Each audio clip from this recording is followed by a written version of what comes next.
that the games they would be played, because oh my god, I had to make sure that I could play the game. And then what did I realize that I didn't do? I didn't set up my model yet. So I have to set him up before I go to the game screen. Okay. There we go.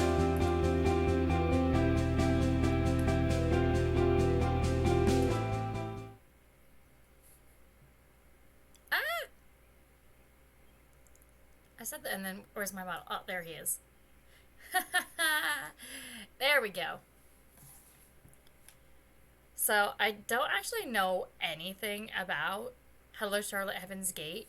It took me so long to figure it out because I thought that it was like its own game, and apparently it's not. It's actually downloadable content for Hello Charlotte 3. And because I finished Hello Charlotte 3, it was having all sorts of issues. Like every time I opened the game, it was like glitching out. Sort of like if any of you guys have played Undertale, like when you do certain things and the game kind of takes up a mind of its own. That's what Hello Charlotte 3 was doing for me. And then finally, I figured out how to fix it. I had to delete like a lot of my old save data. I still have my one save data though. That's very important to me because it's at the very final part where like I get to see all of the characters and it's very cute. Um, and then it turns out I had to go into my files, extract this, and then finally be able to play it. So it was something. It was a lot of something. We're gonna just put that there. Oh, no, I didn't mean to do that. There we go.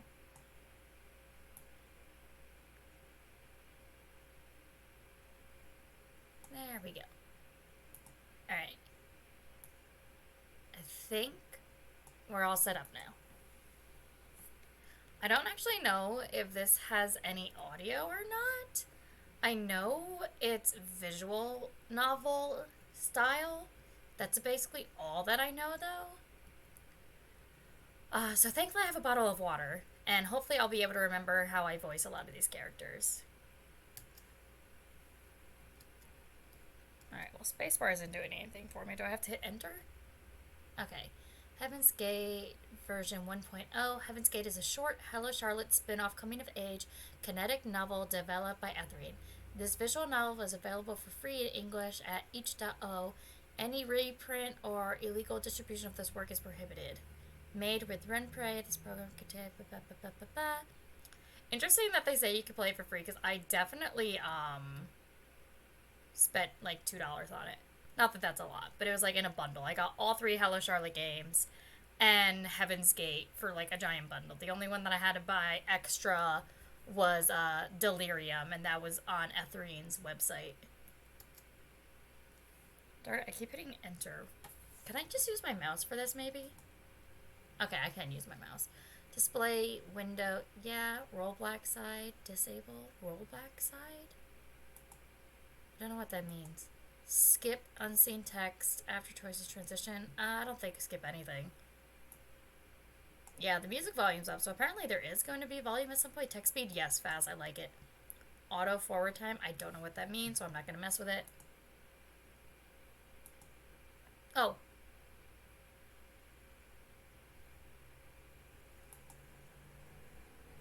I didn't mean to do that. History, skip, auto, save, Q save.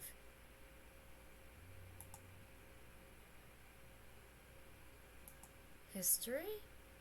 Save, load. Return. No. I meant, like, return to the very beginning.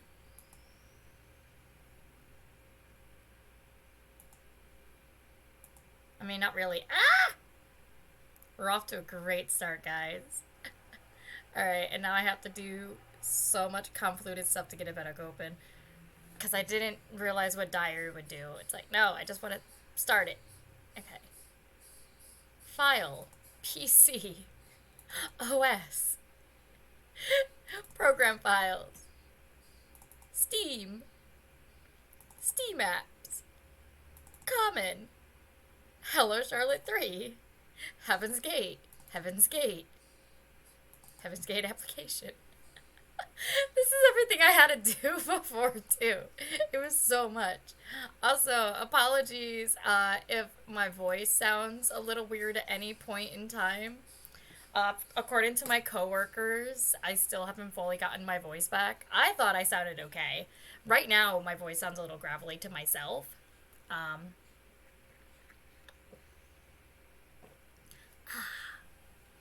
eh.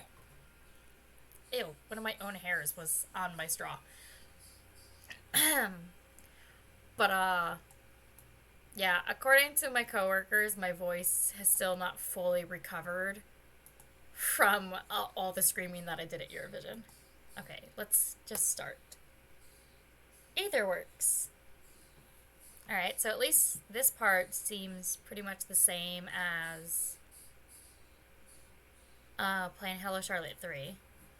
Heaven's Gate. Number 1, Vincent Fenwell. Vincent!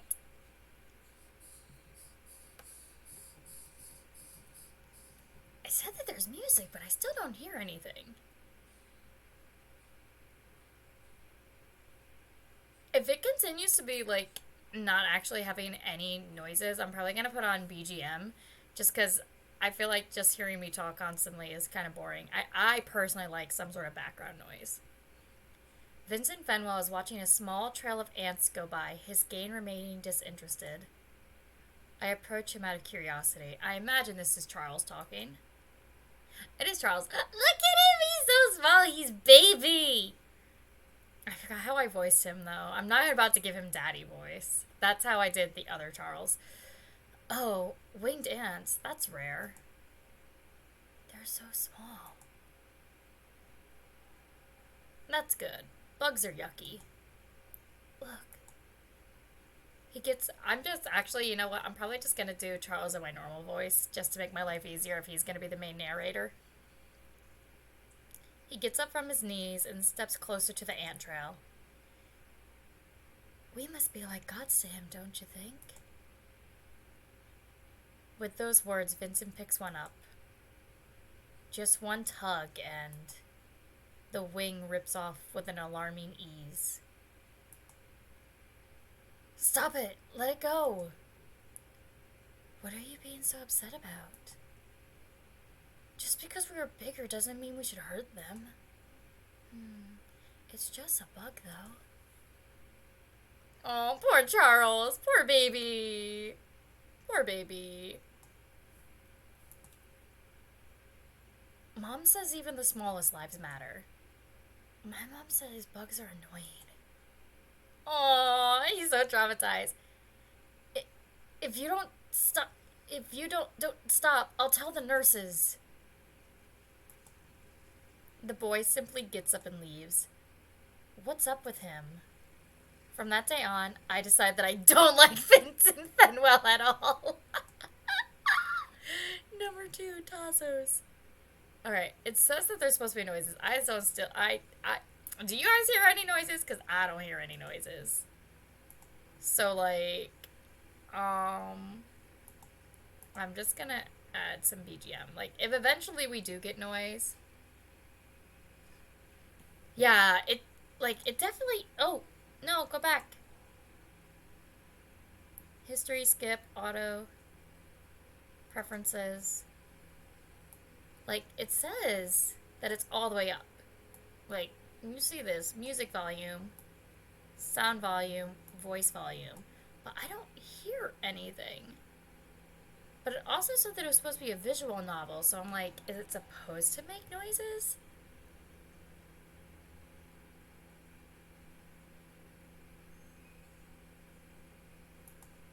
Help. Just in case. Self-voicing? Does it do it on its own?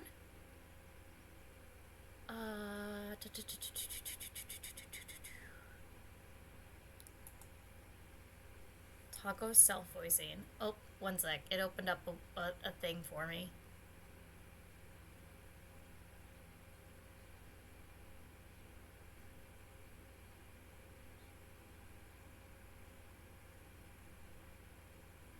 Oh. It's like... Uh, apparently it'll, like, read it out to you. Interesting. No. Uh, that might be what it means by volume voice. Return. Let's try this. Self-voicing enabled. It's lunch break. Well, did we hear that part? Back. History. It's lunch break. I don't think I want that. But apparently, okay, so apparently, oh, it's Microsoft. Back. History. Okay. It's lunch break. So now I'm even more convinced that this game just doesn't have audio, even though it made it seem like it did.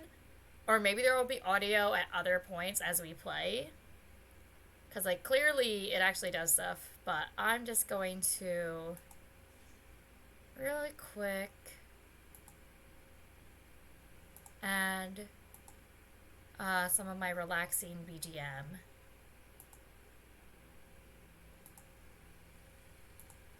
Until that happens. Nah, JK, I don't want that one. That's the one that I use when the stream's ending. So that's all I can think of is the stream ending BGM. Alright. Try a different one.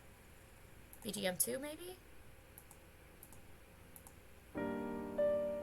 Yeah. And it's quiet enough that I'm still, like, a lot louder than it, I think. It just adds something to the background. Okay. I'm gonna get rid of that part. Self-voicing disabled. Yeah, no, we're good without self-voicing. Okay, now we should be good. It's lunch break. Yup, volume levels are good. Thank you, Raelice. Mwah. It's lunch break. Everyone's trading stickers and hoarding Tazos, a recent fad among kids. Vincent is surrounded by children who are marveling at his collection. Oh, this one's super rare. Where did you get it? It was in my chips. Lucky. Do you want it? I can have it, but I don't have anything to trade you. I don't mind. Just choose one that you don't have then. Trade with me too. Me too. What are you looking at, Charlie? Want to trade too? No. Mom says chips are bad for health. Boring. Vincent, look, I have a holographic ones.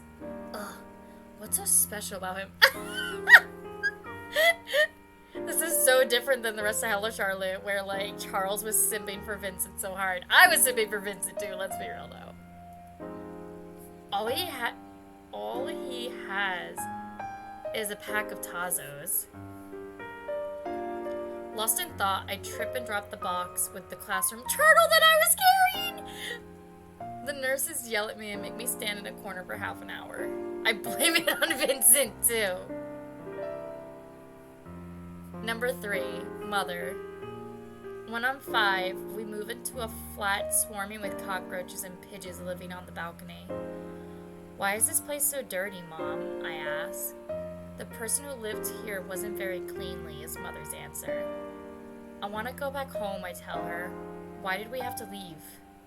We won't be staying here for long, dear, Mother says, and I want to believe her. The surrounding dirt makes my skin crawl. Later, I overhear our neighbors talking and learn that the former owner was a drug addict. Died of overdose, they say. When I raise my voice, Mother tells me to keep quiet. When I walk around the house, Mother says that my footsteps are too loud. When I became excited, Mother reprimands me for misbehaving. One evening, she has a breakdown over our unsorted clothes in the drawers. We're talking normally, then the next moment the house is filled with shouting and sounds of my clothes being violently thrown on the floor. There must be something else she's angry at, but I'm too young to understand. I apologize over and over, promising I won't do that ever again, as if I committed a grave sin. I'm sorry, Mother. I can make everything right. I won't become a burden. Aw, poor baby Charles. Number 4, concert. We're having a concert to celebrate autumn. Our nurses are wearing dresses with paper maple leaves sewn onto them. I recite a poem out loud, trying not to mess it up halfway. It has 4 lines. I'm so nervous that my voice comes out too quietly, even though I recite it perfectly. Vincent got 6 lines. It must be because the nurses thinks he's the smartest in the group. Hell, he even goes to chess club. Vincent recites the poem in a monotonous voice like he doesn't give a care. Oh, he's so smart! Vincent's almost always the last to be picked up by his parents. Sometimes nobody comes and he just goes home alone. Oh no, baby Vincent! The babies! I tell Mom about that and she totally freaks out. How can a child go home by himself? She exclaims, shocked. What are his parents thinking? I don't know what to say to that. Valentine's Day! Watch it be even more suffering. It's like, I just want cute shit. It's Valentine's Day. Everyone gets tangerines and Kinder surprises for lunch. Kinder! I love Kinder. Ah! I get sick and throw up onto my festive shirt. Oh, baby. I don't like it much anyway. Mom did, though. Vincent is at the nurse's office, too. He tripped and scraped his knee. The nurse is drawing a net on it with green antiseptic. The scrape seems bad, but he's not even wincing. His stare staying blank. Doesn't he feel any pain? Maybe he's actually a robot. I want to ask him that, but my headache is too strong, so I ignore him. All I want is to go home and watch cartoons in bed. Me the fuck too. Thankfully, Mom's quick to come to my rescue. Afterward, I stay at home for a whole week. Well, that's one way to do Valentine's Day, I guess. Time passes fast. My kindergarten graduation album is filled with pictures of other kids running around and a macro photo of myself in some kind of medieval clothing from the photo shoot. It's my favorite one, but I'll never admit that. I can barely contain my excitement for the first day of school. Vincent goes to a different one, but it doesn't matter. I didn't like him very much anyway.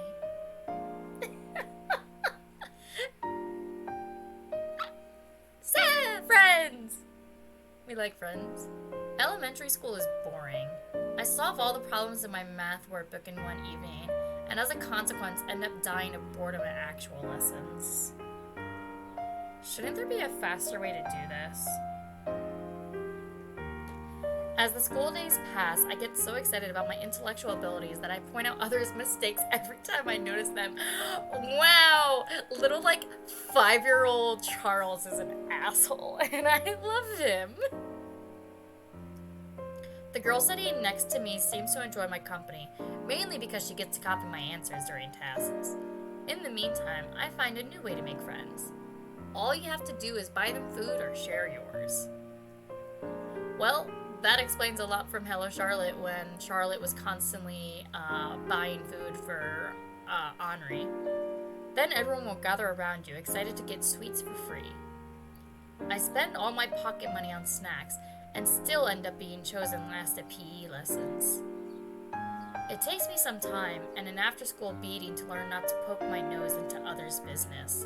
Damn. It's not my fault people cheat on tests. I'm just doing what's right. At least that's what I think. Apparently people don't like snitches. Nor do they like being responsible. Or proper. While I'm doing everything not to be a burden, they're giving their all to cause trouble.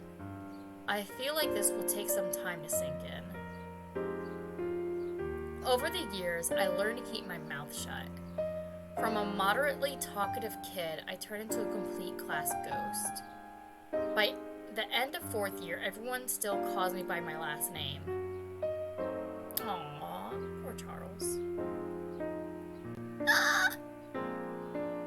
He looks so cute now. I mean, he was cute before, but like, he's a little bigger now. In middle school, we see each other again.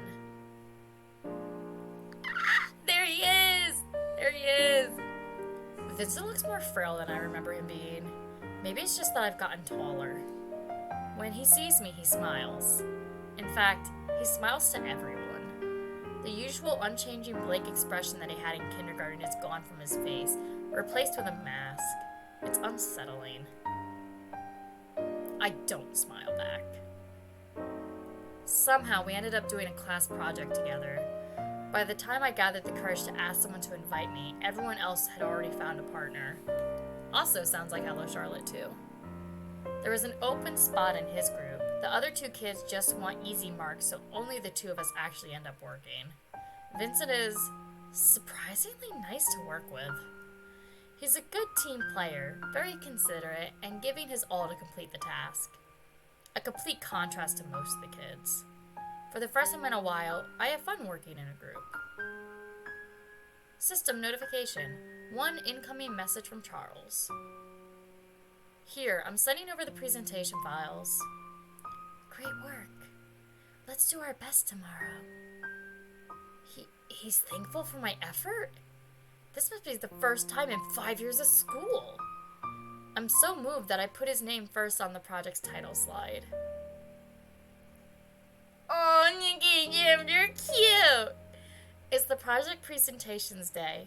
Vincent, who was chosen as our group's representative, has a clear, powerful voice. Unlike me, who gets so anxious that I start to stumble on every word, earning giggles from classmates. I hate myself for it. Regardless, our group gets the highest marks. Maybe teamwork isn't half bad, I catch myself thinking. Number 9. Weakling. Oh, there he is! Ah! Vincent, my beloved. Vincent loses consciousness during one of our PE lessons. I've never really noticed it before, but he really has the worst stamina in class. While I fail at the speed test, I can endure running long distances just fine. He, however, looks completely exhausted after just a few laps. After overhearing one of the conversations between the teachers, I learned that Vincent has health complications. Huh? Thanos not running again? I heard he has a weak heart. Or was it anemia? He's the best student in class. Maybe he's pushing himself too hard. People like that don't live long. My uncle died from a stroke. Really? Vincent? Dying? The possibility has never occurred to me before. Maybe children don't think too deeply about life and death in general. I look at him sitting on a bench near the teacher watching us run. We never really talk, but I've been watching him for a while. So to me, it feels like we share a connection. Aw, Henrietta Warhol! I often volunteer to stay behind on class duty. Henrietta Warhol gets bullied into it. The other girls call her smelly and cow tits and make her do things instead of them. So right now, she's unenthusiastically scrubbing a dirty desk with a wet rag. You should use detergent to scrub this off. Don't tell me what to do, Eiler. Why are you even here? It's not your turn to clean. I like cleaning. Or more like, I can't trust anyone with it.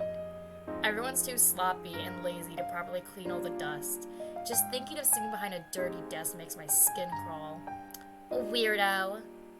You can go home. I plan to stay after lessons anyway. I have piano class coming up in 2 hours. Just enough time to clean and do homework. No, I'll stay. They're waiting outside. If I go too early, they might think I'm slacking off. Damn, that's complicated. Okay. We clean in silence. I don't really know what to talk about with her. Henrietta doesn't seem like she's up for discussing homework either. Henrietta? Yeah? Give me your hand. I place a candy in it. Aw, cute!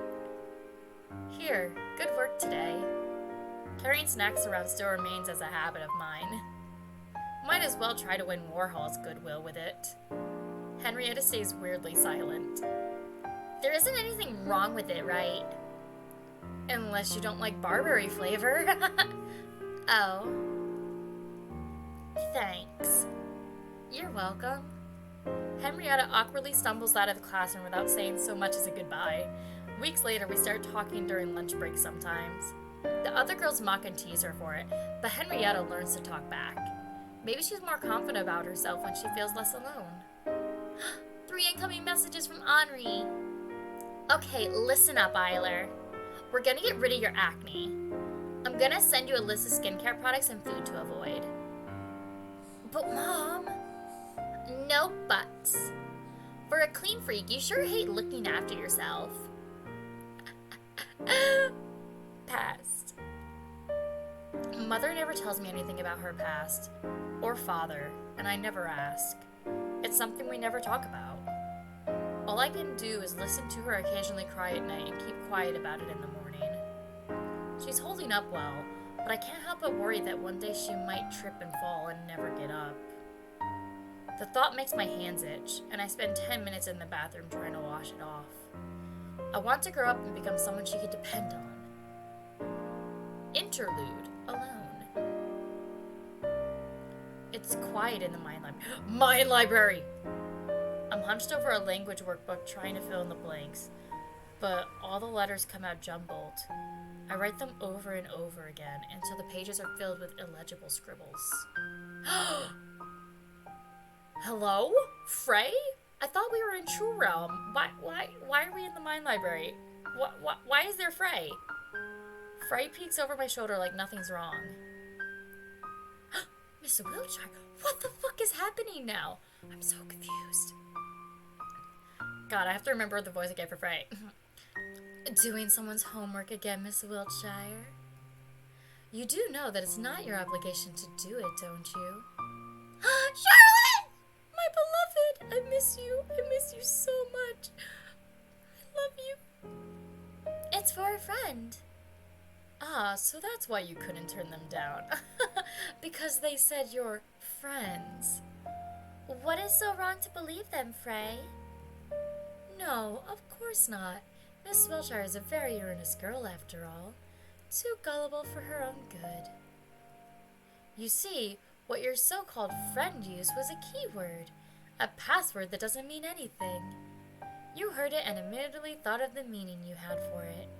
You may have thought the other person meant, I want to help and understand you, but in reality they meant, I want to use you for my own needs. Sure, they could have been honest with you, but would you be doing this for them if you knew the truth? Right? But that doesn't make them evil per se. If they were the main character, I'm sure the viewers would understand their way of thinking. Frey runs his fingers over a messed up sentence and stops at the period mark. The true evil lies in muddled words, Miss Wiltshire. Remember that. I absentmindedly look at the ruined workbook. Still, if I don't do as they say, I'll be left all alone. This is all good for anyway. Frey leans his head on me, but I have no strength left to shove him away. You know that's not true, Miss Wiltshire. You just want someone to make you feel better about yourself, even if it's someone you despise. But don't worry, I know all the words you want to hear. You may feel like you're never doing enough, but in reality you're always doing your best, aren't you? School trip. During the first year of high school, we go on a school trip. I don't have anyone to make promises about sitting together with, so right now I'm left with 3 choices. A, sitting with the teacher. B, sitting with one of the class bullies. C, approaching Mr. Fennel, who happens to have a seat open near him. I decide that the latter is the lesser evil. He looks so handsome! He looks so handsome! Look at that boy! Mind if I sit here? Not at all. Thanks. Oh, now that I think of it, it's the front seat. I shouldn't be taking it. You can just change with someone if they get car sick. I, for one, can't sit in the back. I always get dizzy. It sucks to be you. Vincent laughs dryly. His laughter doesn't reach his eyes. Crap. I just messed up my second informal conversation with him. By the time I gather myself again, Vincent's long since asleep. Boo. Aw, he's cute though. His head is bumping against the bus window in small intervals. I bring out my MP3 player, but minutes later everyone decides to watch an action movie. The loud sound doesn't seem to bother Vincent, who's sleeping with earplugs. I should have brought some too. In the end, I settle on watching the movie and lose track of time. By the time we arrive at the hotel, it's past midnight. I get a room with 3 guys who don't mind me ditching them during the night. Success. At best, they'll get drunk and play cards in someone else's room until sunrise, and at worst, one of them brought drugs. Maybe both. We get up the stairs and unlock our room. It has a bed and a shower, so it's perfect. My classmates leave the room as soon as they finish unpacking. As expected, they don't bother inviting me anywhere. Glad they know I hate having fun. I spend half of the night sketching ideas for comics I might draw someday. All of them feel like I've seen them before. In the morning, I emit the light of freshness. I like being up early. The hotel dining room is dead silent, like a cemetery. Out of my classmates, only some girls and Vincent are present. I decide to drop into the seat near him. Morning. Good morning. I didn't see you last night. Was getting my beauty sleep. Did you party with everyone? Of course. Have to admit, I have a hard time imagining you drinking. Why, I have a high alcohol tolerance, unlike many.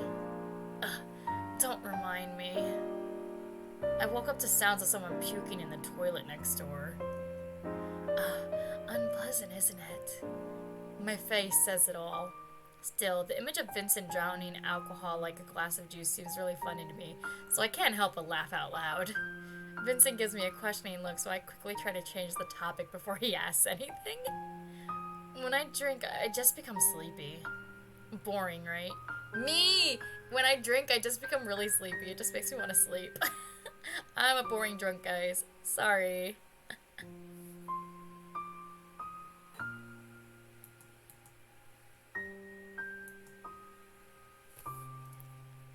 Nah, if anything, I shut up for good. Then fall asleep. I think I'm the type people would call an ambulance for because they drunkenly think I died of lethal ethanol intake. You sound like you speak from experience. Well, the trip itself is nothing special. Art museums never interest me much. Rest in peace, Ebe. During one of the excursions, Henrietta gets lost and I volunteer to look for her. Thankfully, I spot her at the statue near the museum with a dead phone. Henrietta doesn't let go of my shirt until we get back to the group. The night at the hotel on our way back doesn't go as smoothly as the first one. This time I have to share a room with a guy who doesn't mind other people seeing him make out with his girlfriend right in the room. Ugh. I do, so I grab my jacket and make my escape. It's already past curfew. Probably not the best idea to spend the night on the hotel stairs, but whatever. Just as I start to doze off, someone shakes my shoulder. Lur? Lur. You'll catch a cold if you sleep here. It's Vincent. Thanks. I didn't mean to fall asleep. Why are you out at this hour? Just wanted to get some fresh air. I do enjoy night walks. We're not allowed to leave the rooms at night, you know. Then may I ask why you're here? I guess I'm not a fan of voyeurism. No, that sounded bad. Forget it. Okay. I'm guessing there are problems with your roommate? Yeah, that's a pleasant way to put it. I could use less pretty words, but I'd leave a bad taste in my mouth. Vincent looks at the night sky. It's nice here. So quiet. I don't have to wake up to shouting. I don't know what to say to that, so I just pick at my skin. Sorry, I said too much. No, that's fine, pitiful, awful. None of these seem to fit. I'm not someone who should comment. We sit in silence for some time. That being said, do you plan to return to your room? Nah, I'll wait it out a bit more. I see. Well, good night then. Night. Thanks for keeping me company. It's my pleasure. Half an hour later, I returned to my room, only to find my classmates sleeping soundly. This asshole. I fall asleep thinking that it'd be nice to go somewhere with my class again. Aww. Number 14, passwords. One incoming message from Vincent. Would you mind joining me for lunch? Sure, just gonna grab something to eat. Is it the usual place? Yeah. I'll be going ahead then. Vincent likes to eat outside. It's more quiet here, he says. After the class trip, we've started hanging out more often. Sometimes he invites me for lunch, like today. Don't you think the education system is flawed? Vincent brings a hand to his chin, thoughtful. Depends on what you define as a flaw. If the main objective of education is discipline, then it is essential to have a hierarchy. I'm rather thinking about the things we learn. Take today's test, for example. Do you actually know what the entropy of isolated systems never decreases means? Can you explain that? No, not really. I just learned the material needed to answer the questions. See? You only learned the answer that teacher wanted to see. Not only will you forget this knowledge, but you have no clue what you were writing about. We're only learning keywords that we don't know the meaning of, and don't gain any practical knowledge. I mean... This is so accurate. Okay, I understand where you're coming from. If you can't find use for theoretical knowledge, then it's meaningless, right? However, I wouldn't use this statement as an excuse to slack off, or accuse people of using bad teaching methods for that matter. Right? I just wanted you to hear me out on this. If given the opportunity, I'd like to change something myself. It'd be ridiculous to tell others how to do their work. I'm relieved you understand. I think it's not just the education system that uses keywords, though. Words that carry no meaning litter our speech in everyday life. Then mass media is just entirely made out of them.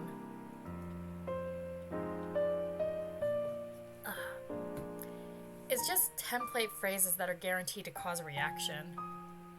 When the hidden objective may be entirely different. Yeah, like articles bashing local art exhibitions are actually written to promote them. Oh crap, I think the break will end soon. You still haven't finished your food. Don't worry about me. We hurriedly finish our modest lunch and run to class. Number 15, puberty. The older we get, the more disturbed and obnoxious everyone becomes. They're trying to connect, clumsily, erratically, which I understand to some degree, but I've always been fine in my own company.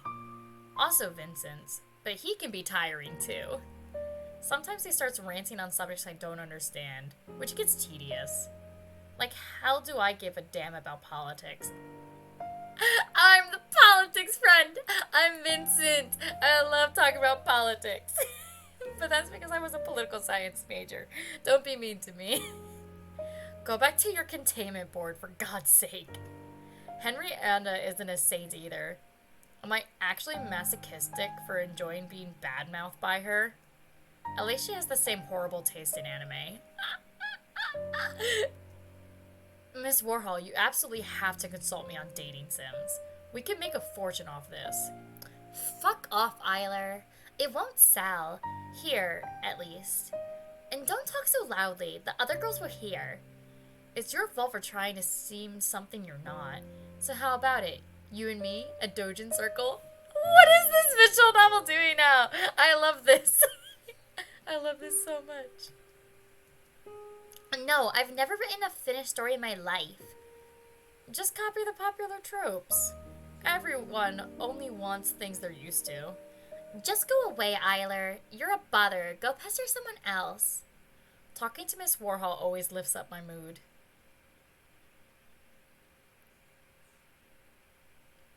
Have you heard of Heaven's Gate?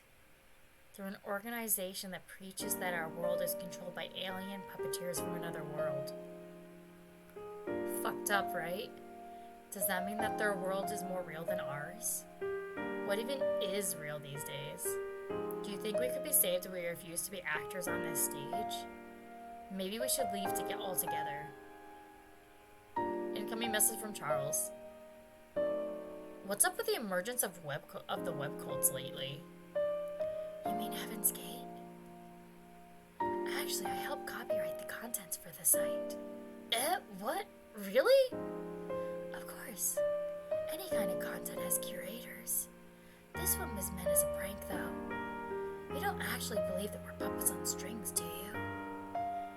The text you wrote was awfully convincing, though. I'm honored. Why Heaven's Gate, though? We wanted it to seem big, despite it being a prank. Doesn't it sound like something promising? Yeah, it sounds pretentious as fuck. It doesn't mean anything, really. Just like Heavenly Kingdom doesn't exist. So an empty promise of virtue, huh? Still, isn't it, kind of dangerous? People might believe you guys for real. That would be silly, don't you think? Interlude, rationality. I did think it was interesting that they chose... Bennett!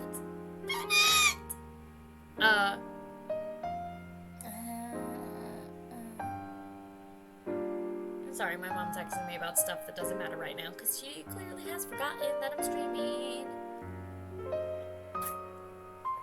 Oh, Bennett, my beloved. I did think it was interesting that they called this Heaven's Gate, because I don't know if you guys know much about cults, but there is/was an actual cult called Heaven's Gate. It has nothing to do with puppets, though, as far as I know. I just really like cults and killers and stuff like that, so I just listen to a lot of that sort of stuff. So it's interesting that they actually, like, maybe purposefully did this. Bennett, my beloved. Mwah. Mr. Honecker, do you think I'd act more rational if I killed my remaining emotions? I don't believe we could be rational without feelings. Yeah, the Kool-Aid one that wanted to get on the comment that was passing by or something, right? That's actually mixing together two different ones. I'm not too familiar with the details. I can give you a rundown. The Kool-Aid one was actually Jonestown. That was another American cult. That was, I forget the guy's name, but that was Jonestown. It was an American cult, and then they decided to go over to Jonestown, South Africa, I think. I definitely know it was somewhere in Africa. I think it was in South Africa. And that was the Kool-Aid, where he told his followers to drink the Kool-Aid mixed with, like, I forget what it was like arsenic or cyanide or something like that, and the people that wouldn't drink the Kool-Aid, like, literally got shot. Like, that was just mass murder and mass suicide. Heaven's Gate, though, is different. They didn't drink Kool-Aid. I forget what they ingested, but that was, like, a mass suicide. No one was, like, killed, like there was no suicides or anything like that. Everyone was of age too, like at Jonestown there was kids and stuff that got killed too. In Heaven's Gate everyone was an adult and stuff like that, and it was the biggest mass suicide on American soil. But they did believe in the comet. They believed that if they committed suicide while the Hale-Bopp comet was going overhead, that they would ascend from their earthly bodies and become higher level beings. But yeah, it does make sense to get Jonestown and Heaven's Gate confused, just because both of them are like the biggest American cults outside of like the Manson family, but most people know the Manson family for the killing part, not so much about the culty part of it. Eventually I actually do want to like try to host like something sort of like a podcast where we talk about cults and stuff like that, because I find this stuff really interesting. I just don't have all the stuff inside my head. Thank you for the lesson. Yeah! I love spooky stuff. It's so funny with because I really like pastel and cute stuff, that I also just really like spooky stuff. It's all fun. So yeah, when people say don't drink the Kool-Aid, it's a reference to Jonestown, but I forget what it was. I think it was applesauce mixed with arsenic that the Heaven's Gate people had, or it was barbiturates. It was something. Like, they did commit suicide, but it was not Kool-Aid. It's also funny, apparently, another fun fact about Jonestown real quick, it wasn't actually Kool-Aid. It was like knockoff Kool-Aid. So that's like even the funniest part is that like Kool-Aid got this bad rap and it wasn't even Kool-Aid. It was like knockoff Kool-Aid juice. Fun facts. Patients with prefrontal cortex brain damage cannot experience emotions. To them, any decision seems as good as the other. For example, when I think of killing someone I care about, I'm overwhelmed with horror. It goes without saying that I never do it on a whim. Thus, feelings are essential for rational thinking. Soap inhibits the prefrontal cortex functionality as a side effect, right? I've been saying it all the time, but consuming it isn't doing you any good. You'll lose the ability to distinguish the weight of one decision from another. And that means killing me and eating cookies for breakfast will be morally equal to you. My point is, killing your emotions will only worsen your overall mental state. It's okay to care, Bennett. Bennett croaks at a laugh. Oh, I love Bennett and Felix. Vincent peeks over my shoulder, startling me with his voice. Are you writing something? This barely counts as writing. Fennel steps over the bench, now facing me directly. Are you dissatisfied with what you're making? No, not exactly. Not more than usual. It's just, I don't know how to communicate my thoughts to others. The whole plot looks too contrived. I'd stop reading after the first page. Do you think your readers are stupid? No. If anything, it's my own fault that I'm a clumsy writer, not theirs. Then, do you not trust them? I really want to. But I'd be lying if I said I did. I see. If you can't bring it around no matter what, why not prove that you yourself can be trusted? Vincent leans closer into my personal space, making me recoil a bit. Show that you've done your research, that your knowledge about the subjects you're handling, that you're involved as much as your readers is, that you're prepared to bare your mind and soul. His presence suddenly overbearing, Vincent looms over me. My breathing hitches. Gay! I feel small. Wouldn't I be making a fool out of myself if I admit my weaknesses? Yes, it'll make you vulnerable.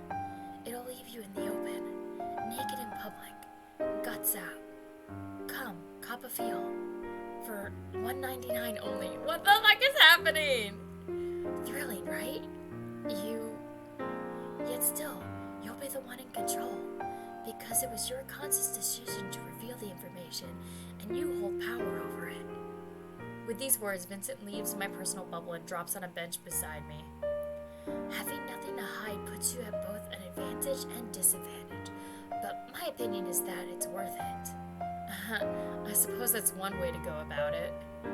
If it were me, I'd rather have the work exist separately from its author. If anything, I'd prefer working as anonymously as possible. Yeah, I'm not saying my approach would work for each and every person. You should choose which best suits you. But most importantly, don't underestimate your readers. Make them feel like your story is the best thing they'll ever experience. Make them feel like they can only feel that way with you. And then you have it, a story to be proud of. The way you put it sounds like selling your mind to others. Sounds like linked. Does it? I call it sharing. Besides, being insecure in your work will result in flavorless throwaway texts. Do you want to write disposable garbage like that? Mr. Fennel, you're intense. That's a lot of knowledge for someone as young as you, Mr. Fennel. I'm just saying what I've learned from more experienced writers. And I suppose I'm really passionate about writing. Oh, I didn't know. Is he writing something too? You just look like you needed advice. Were the words I choose enough? Yeah, thanks. I owe you one. Aw, look at them, they're so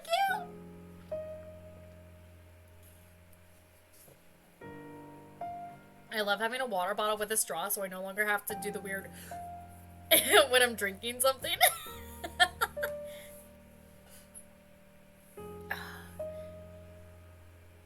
Sorry, I thought my phone was doing something. Actually, would you like to read what I've written so far? I think I could use some feedback. He's gonna become his beta reader! Oh, that's cute!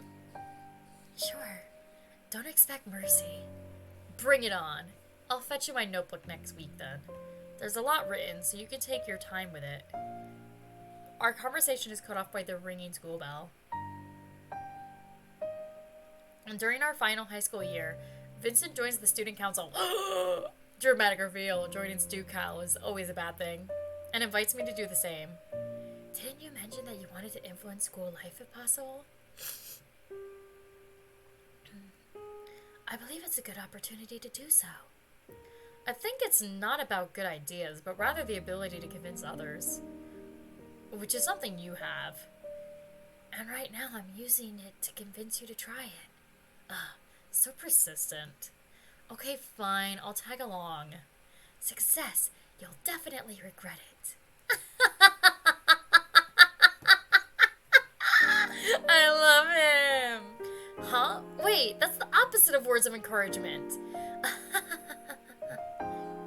It's past 6 p.m. We're one of the last students leaving school. I stretch and allow myself to let out a prolonged yawn. Today's meeting was so tiring. I need a no-people day soon. I can understand that, says Vincent, who talked during the whole meeting. How do you even have energy for all that arguing? I just enjoy good discussion. More like uncivilized discourse. Everyone was basically trying to shout louder than the others. Thrilling, isn't it? I can't believe you. I'm joking. It was indeed a bit tiring. I'm not a big fan of the noise. However, I don't feel like going home just yet. I need a no people day is a mood. It is such a mood. I joke around all the time that as soon as I get off work, I just come home and turn into potato. It's like, no more people, no more socializing. I just, potato. Well, the weather's not bad. I was planning to invite you for a walk anyway. Gay, they're gay. Alright. Should we walk in silence for a while? Good plan. Honestly, what a mood. I feel like the best thing about any relationship I have is, do I feel comfortable being in silence around them? I don't like being around people that feel the need to like constantly fill up every single moment with like chatter. Sometimes I just like not having to talk. Which is funny because as a VTuber, like I talk a lot. But when I'm offline, I'm a lot more chill. I let my vision lose focus and feel the world around me slow down. We part ways after an hour of strolling around the park. Cute. Feeling re-energized, I spend the whole evening leisurely studying subjects ahead of the program. Social media. We're waiting for the next class to start.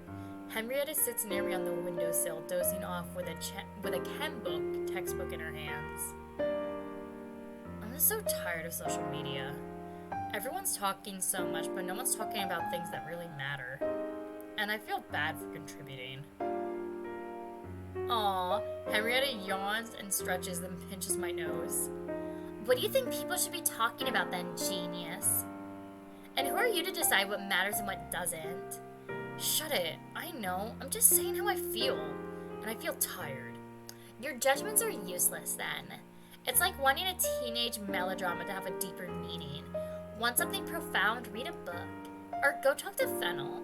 He's like a combination of a therapist and a saint, so no wonder you love that. Way to trivialize him.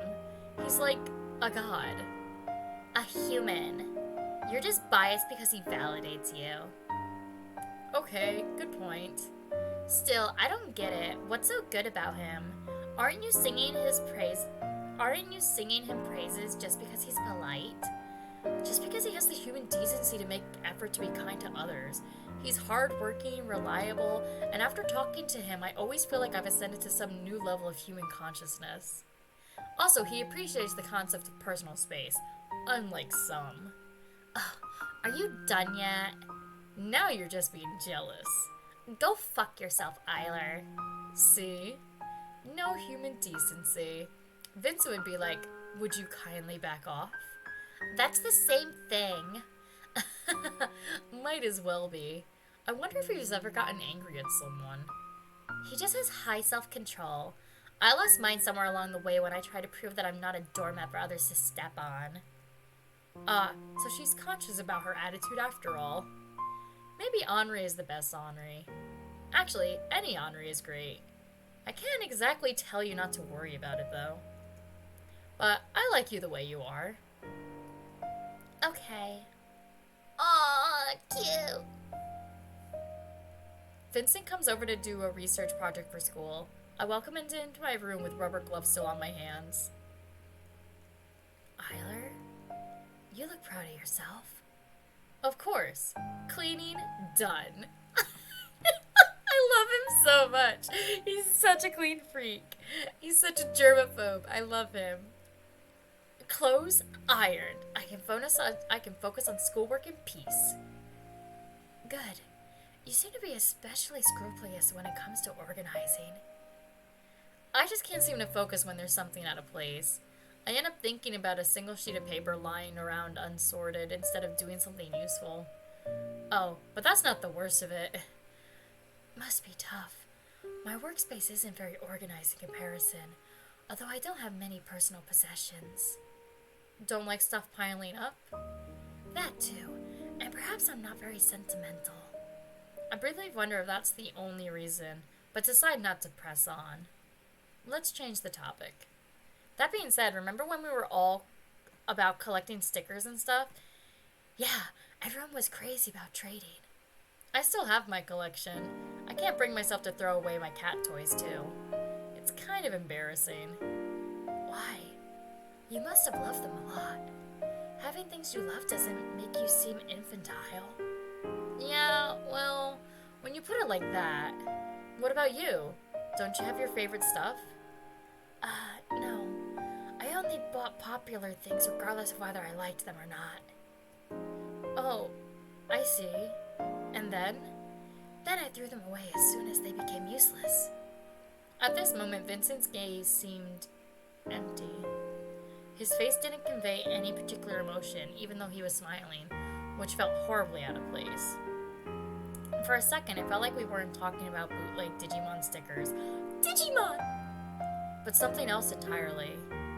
Well, Yeah, I see. You must have no interest in material possessions. That's admirable. Vincent pauses for a bit, then answers. Yeah, that must be it. His words sound hollow. I'm just suffering. Especially because I have no idea how any of this is going to end. The sun is about to rise. Henry. Sorry, I'm just like, I thought that was Vincent at first, but it says Henry. I'm like, who the fuck is Henry? Because the only Henry character in Hello Charlotte was Henry Huxley, who was Felix's uncle. I didn't think that he was like a real character in the true realm, so now I'm confused. The sun is about to rise. Henry's fallen asleep on a beanbag with a joystick in his hands. Henri comes to hang out on weekends. Sometimes she brings her brother, whom she's begrudgingly babysitting. Wait, are you telling me that Henrietta's little brother was Henry this whole time? We play video games and eat snacks. When Henri's not in a school environment, she's far less stressed out. Even her voice sounds lower than usual. Crap, your brother is good at rhythm games. Yeah, use him as you like if you need to score full combos. That's all he's good for anyway. Aren't you being a little harsh?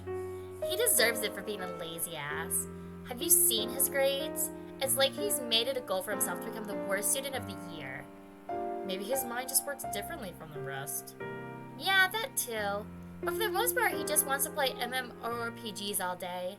I want to help him, but I also want a break from all this shit. I'm tired of working at part-time jobs to help parents sustain his lifestyle. Do you know how much console games cost?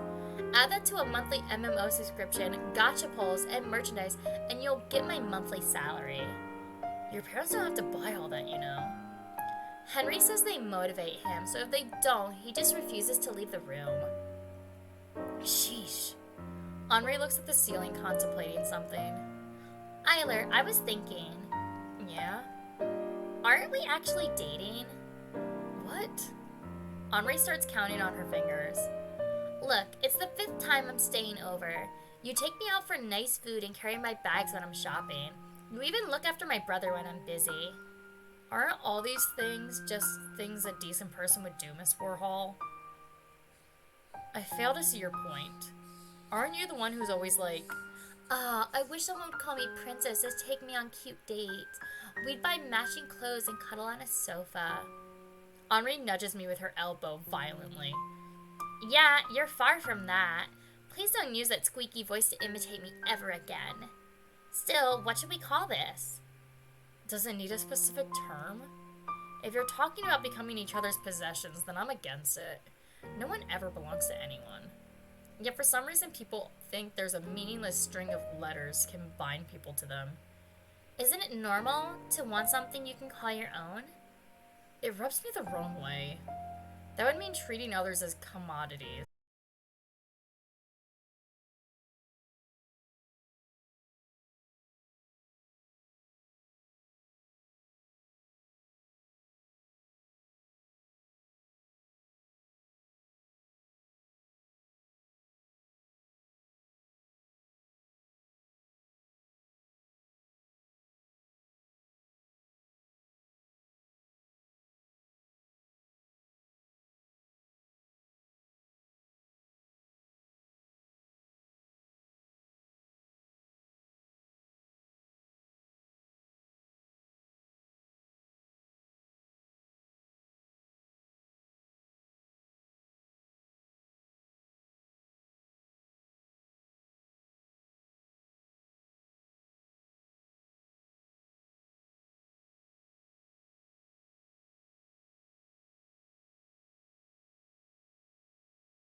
to graduate with honors?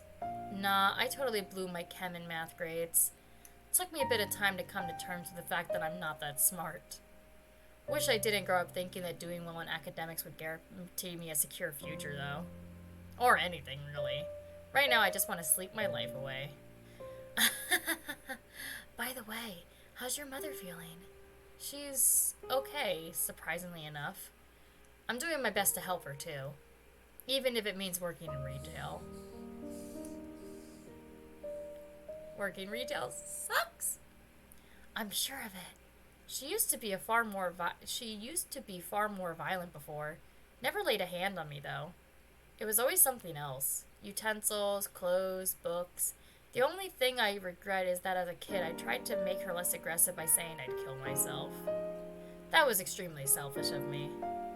You were a child. You didn't know any better. Still, it's so weird. Out of all of the solutions, my 4-year-old mind always jumped to suicide. Vincent touches the bruise on his cheek only somewhat consciously. I guess I just wanted to guilt trip her into caring. I see. So that idea isn't foreign to you, too. What do you mean? It's nothing. Don't worry. Sounds fishy. But as long as you don't want to talk about it, I'll bug off. Thank you. I would hate being pitied. I thought that this was going to be a good timeline, and now I'm not so certain. Maybe I shouldn't have come without a warning. But it's Charles, so he won't mind all that much. I'll just return this book and go home anyway. Click. It's open. Huh. Geez, when will they fix the lock? It's already been a month since it's been like this. This place is already a hellhole. Would it hurt them to put more effort into making it a little bit safer? Oh my god, is that Minty? Hi, Clip! Hi! Hi, Clip! The elevator's taking too long. Did someone just come in? Oh! What the fuck is happening? What a time to come in! Oh my god, what is happening? Keep quiet and no one will get hurt. You bitch, stop screaming! Somebody, help! I hear someone opening the door, floors above, and a dog barking. Ugh. He ran away? I can't stay here.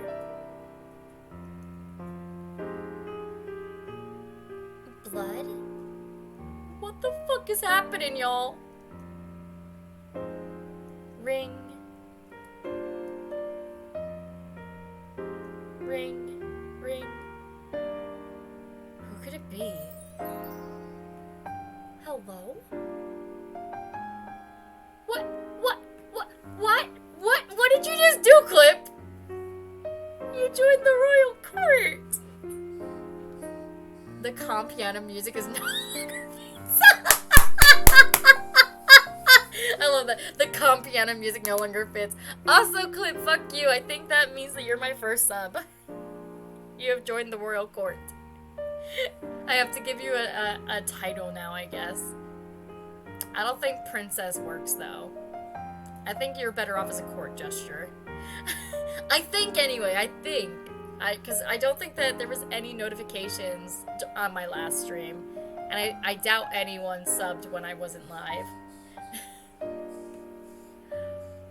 Yeah, I also love the calm piano music no longer fits. But, like, there's also no volume on this game. It's so weird. But again, it is a visual novel, not really a game. It's doing wonders to my throat, though, to constantly talk. I am trying so hard to read that. Is that just a key smash? Oh, Elias. It was so small that I was like, what is happening? It's like, oh, you're telling Elias hi. Valid.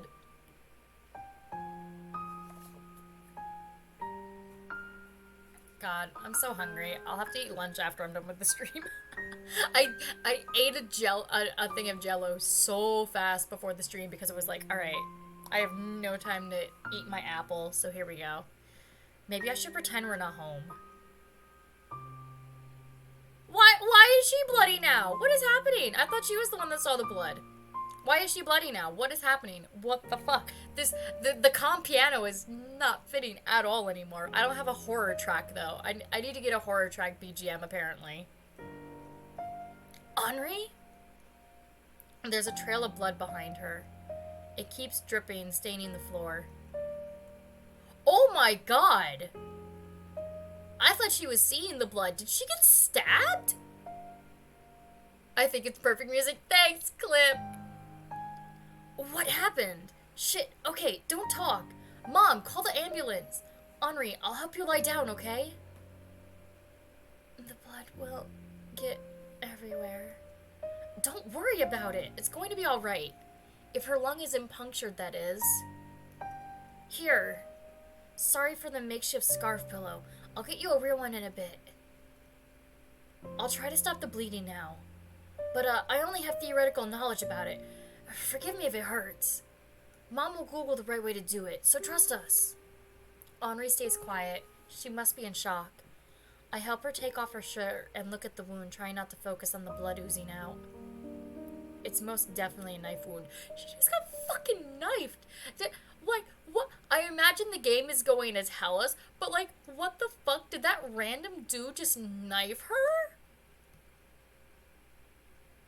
Okay, this should do it.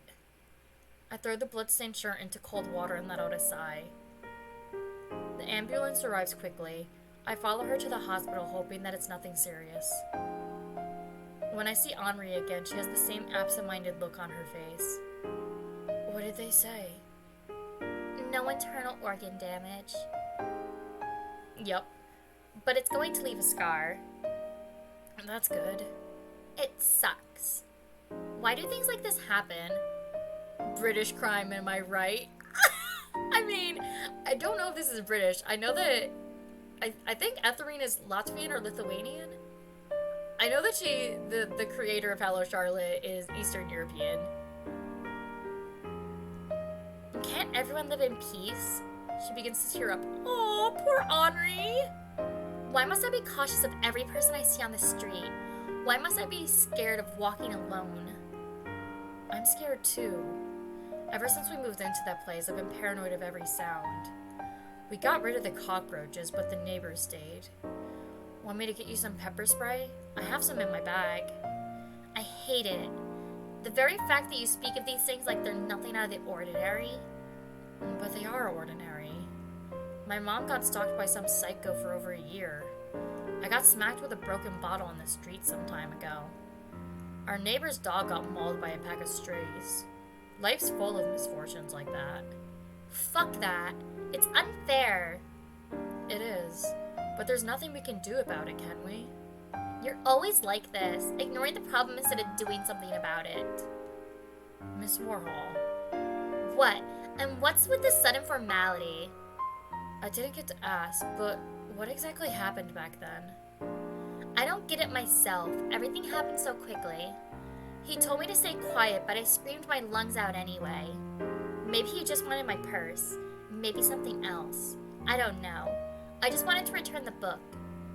Henri turns over and cries into the pillow. Oh, Henri. Oh, my baby.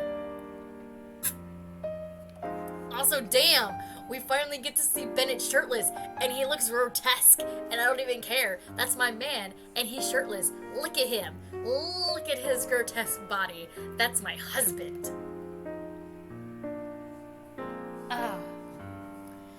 Okay, examination over. I'm going to disinfect the equipment. Bonk. Don't come for me. Felix and Bennett are my everything. You can get dressed. No, don't get dressed. Stay naked, Bennett. Stay beautiful. Thanks, Mr. Honecker. Aw, he got dressed. So how is it? I don't think these bruises will ever heal. Don't bonk me. Unless we skin you and replace the tissue completely. Yeah, I don't think you want it. Even though you're emotionally dead and less medicated, it's going to hurt like hell. Can't laugh about that. If it's a smile, I can always give you one, see? Look at him! He's so precious! He's so perfect! Look at his smile! He's so cute! He's a baby! I love him. Look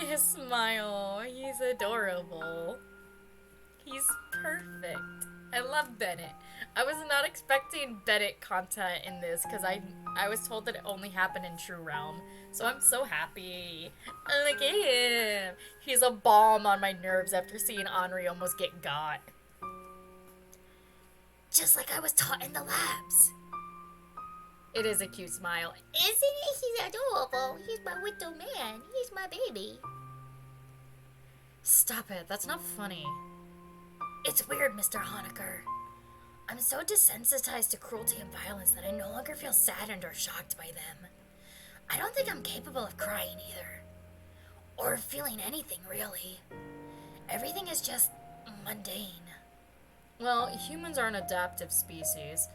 If all you see every day is atrocities, you can't help but get used to them. Yeah, I guess you're right.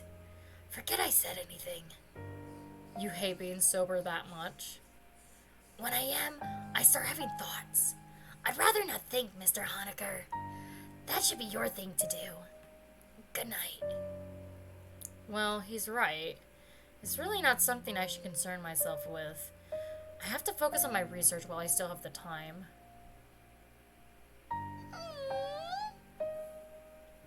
I'm so sad that Bennett has lived such a traumatic life. We're strolling in the park after school again. The weather isn't particularly good, but I have an umbrella with me. Vincent doesn't mind the rain, but I do, so I follow him like the butler of a rich household. His throat is bandaged. Vincent doesn't bring it up, and I don't ask. We stop at a small bridge. Aw, look at them, they're gay! Oh, there's something I've been meaning to tell you for a while. No way, is it a love confession, Mr. Fennel? Almost. I've been writing a novel. Oh, what's it called? Aether Almanac. Sounds fancy. I wonder if Aether Almanac was one of the books in Hello Charlotte. Like, I know there was a lot of different books that you could interact with. I just wonder if, like, they put the Easter egg in there that far in advance. I'm still in the process of writing it, and frankly, there's a lot to do. But I have published some chapters already. If you're willing to give it a read, I'll be happy to share it. Of course. I mean, you can't write badly. Thank you for your trust. It's a collection of short stories centered around one divine being. It needs a lot of improvement, and I don't expect my target demographic to be older than myself. Still, it's a work I love dearly. It's the first time I've heard him use love in regard to something. I should read it soon, I thought, yet ended up postponing it until the very last minute. One's writing is the mirror of one's soul. I was afraid of my imaginary construct of Vincent shattering upon looking into it. Interlude Aether Almanac.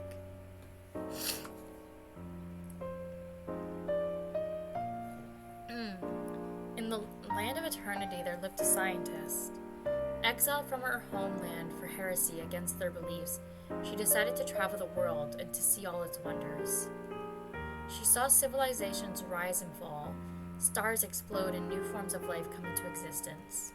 After thousands of years of wandering, she began to grow weak in her limbs. She walked and walked until she stumbled and fell down to the ground. There she lay for days, unable to get up on her own. People passed by.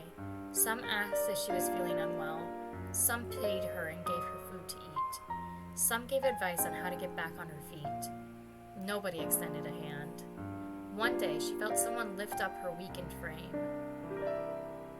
She looked up and saw a being she couldn't quite describe, as its form was constantly changing. Sounds like the Oracle. It was the most fascinating sight she'd ever seen. "What are you?" the scientist asked. "I cannot be defined by mere words," it laughed, amused by her question. "Some call me White Queen, but that was only one of my many masks. I am neither a man nor a woman, for I am not human. They say meeting me is a great blessing that happens once in many millions of years. Therefore, how about I grant you one wish?" the being offered.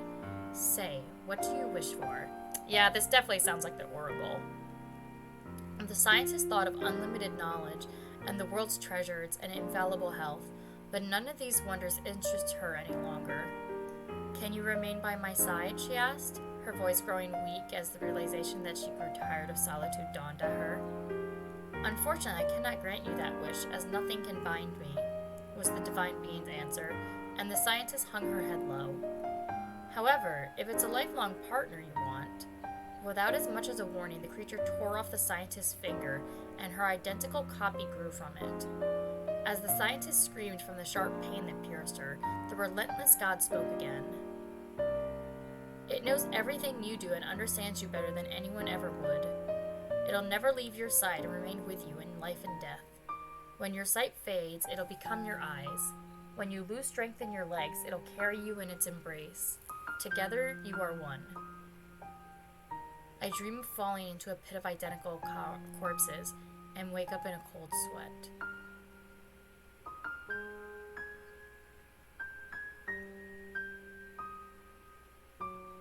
That literally happened in Hello Charlotte 3. Not with Charles, though, with Charlotte. Oh, so interesting, so interesting. Like, it definitely is adding a lot of backstory to the Hello Charlotte games. Henri's idly browsing her phone as I struggled to finish a mission in a shooter I was playing. Wow, she looks so adult. Did they finally graduate high school or what? Wow, Fennel's sure popular. I just looked up his novel and it has like 15 fan communities. They must have... they are at least young adults now. They cannot still be in high school. Look at that man. That is a man. That ain't no boy. That is a man. Oh? What are you acting all surprised for? Aren't you his fan or something? Stop it. I'm not a blind follower. I read his writing the other day. It's good. Like, really good. But I didn't like it.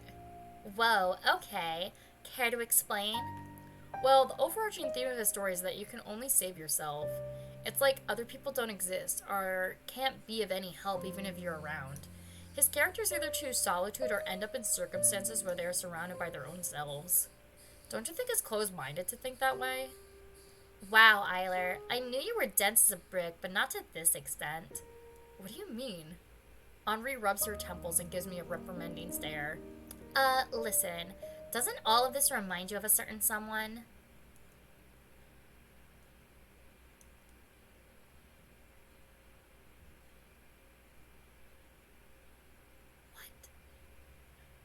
Breaking. Young people aged 12 to 16 found dead on the shore. The motive behind their death remains unclear. Numerous sources report that they were all frequent visitors of Heaven's Gate community website, a web cult whose beliefs may have led them to suicide.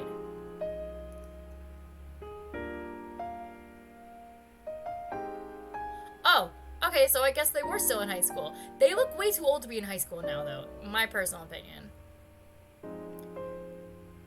Vincent skipped school for 3 weeks. When I see him again, there's a mask plastered on his face. Vincent Fenwell is... smiling. Interlude! God! What the fuck is happening? It's dark in the morgue. We sit on the cold ceramic floor. Felix Honecker doesn't have long left to live. No! Don't do this to me! It was bad enough that I had to see him die in Hello Charlotte 3. If I have to deal with him dying again in this one, I swear to God. No! No! I don't want this. I don't want this. Yada! Yada! How are you feeling, Mr. Honecker? Oh, wait. I hit the wrong button. I missed one. Suddenly we were solving at breakneck speeds. Suddenly we were moving at breakneck speeds. Yeah, basically.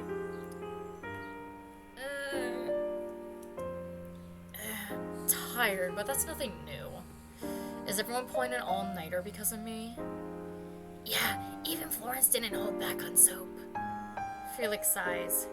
Even though I did nothing to deserve this kind of treatment, you all Chusak stupid. What are you sulking for, idiot? You'll see me tomorrow. That person won't be you.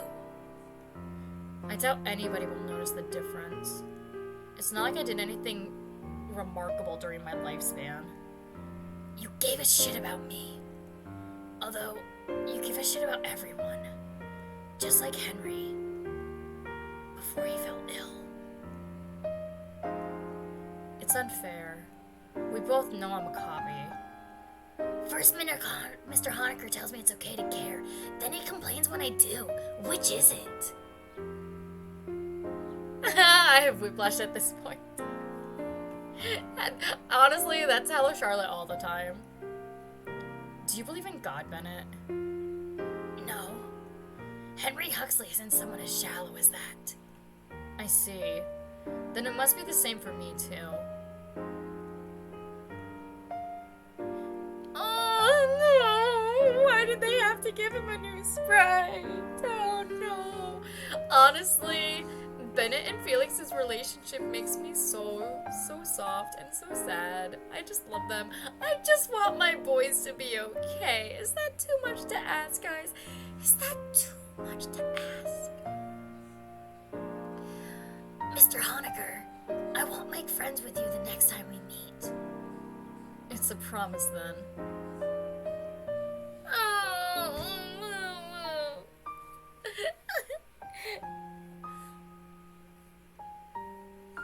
Exams are stressful, but they're nothing I'm unprepared for.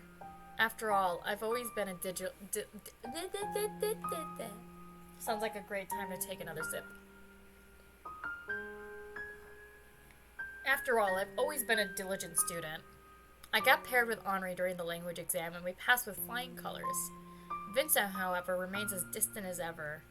For the past month, we haven't gotten to talk at all. I wonder what he's thinking. How disappointing. I can't seem to find any topic to discuss with you, Hyler. No, Vincent's not that petty. The very fact that you thought of me like that makes you the petty one. The truth is, yours, imaginary Mr. Fennel. I understood that the way I use words impacts people around me, so I decided to distance myself from people who are easily influenced. More plausible. But does that mean he thinks very little of me? There's no guarantee that we'll keep in touch after graduating either.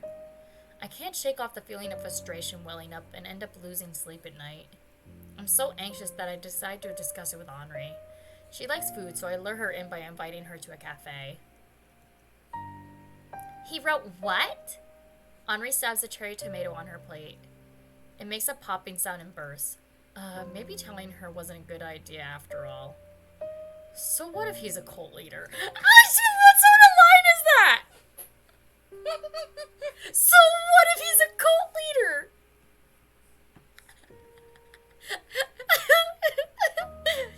I can't. So what if he's a cult leader? I want to talk to him again. Way to be down bad. Besides, he only helped copyright the text. It's not like he involved himself in their activity.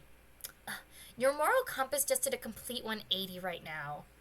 Listen, I'm sure he understands the weight of his actions. His current isolation might just be damage control. Embrace it. Are you sure he's not just a control freak who enjoys having power over others? God, Henri, are we talking about the same person here?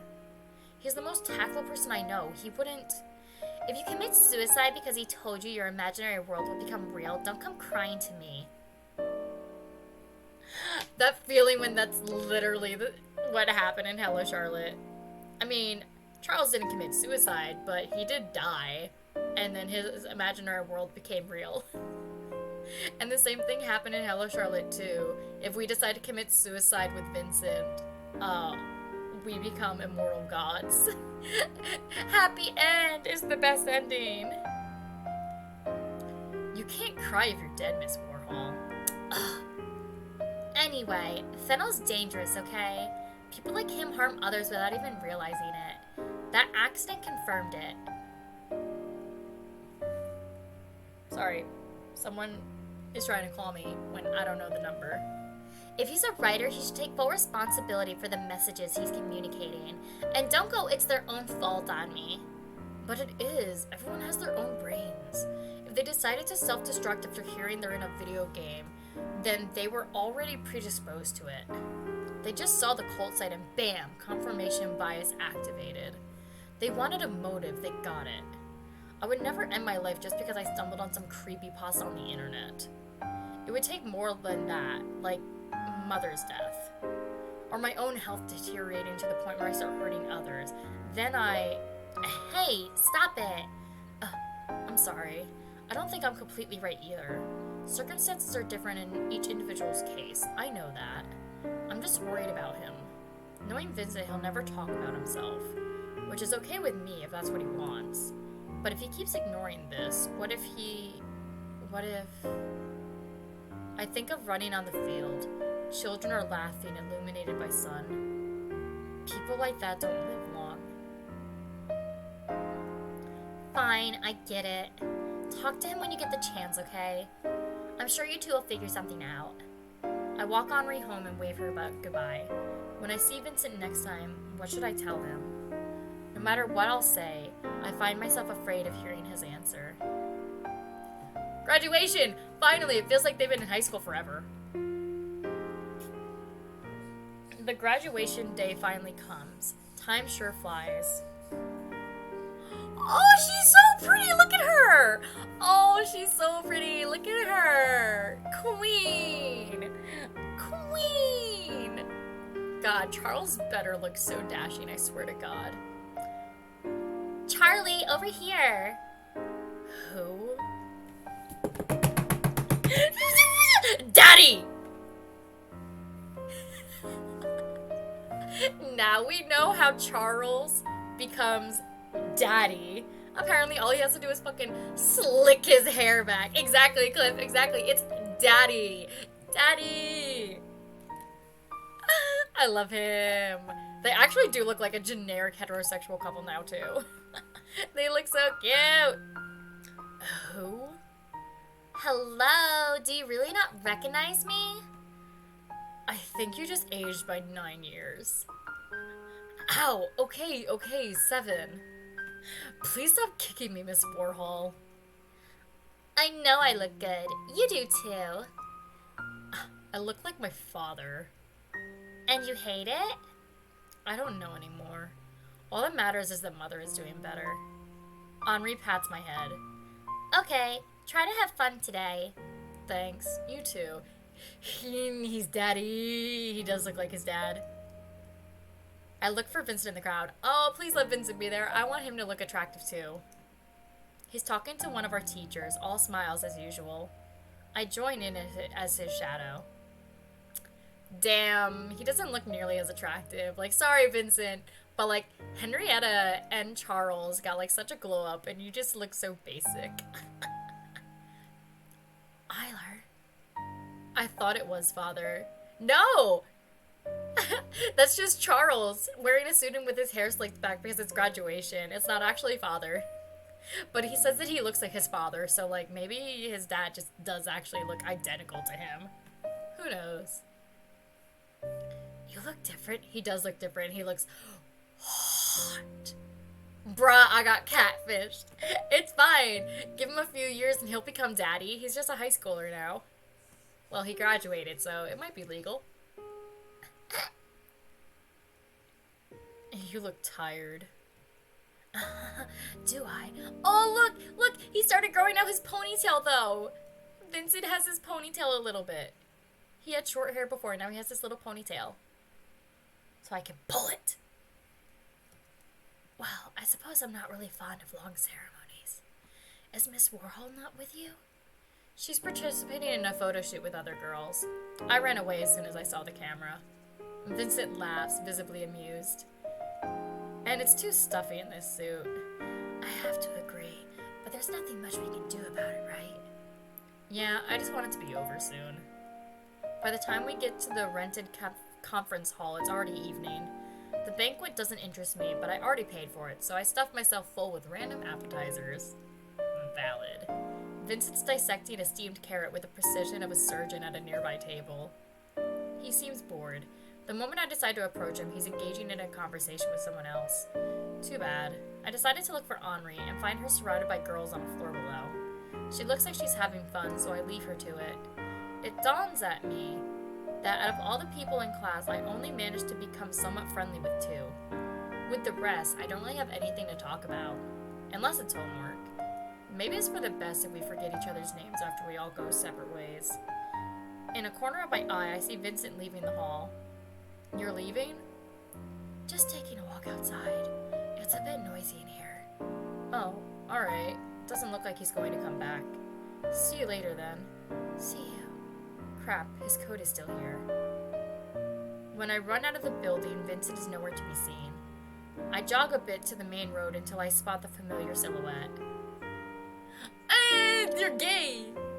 Fennel, wait, your coat. Thank you. You needed to run. I would have come back for it later. It didn't seem like it. Vincent covers his mouth with his hand, hiding the surfacing emotion. Is that so? Mind if I walk with you for a bit? Sure. We walk in silence. There's too much on my mind, but I can't put any of it into words. Somehow we ditched the prom night without really paying attention to it. I don't think anybody's going to look for me today anyway. We reach a viewpoint on the hill. It's the highest platform in the old town. Vincent is panting lightly, exhausted from climbing the stairs. It's pretty high up here, isn't it? Ship? Yeah, 100%. Literally, Vincent, Charles, and Henri as like a poly ship is my everything. Charles has 2 hands, one for Vincent, one for Henri. It all works out. It's pretty high up here, isn't it? I'm not fond of high places. It feels all too familiar for some reason. I feel sick. It feels all too familiar for some reason. I feel sick. Right? The no. I'm just getting more flashbacks to Hello Charlotte 3 when Vincent jumps and Charles almost goes down with him. I don't think that's gonna happen. If it does, I'm probably going to scream. I hope not.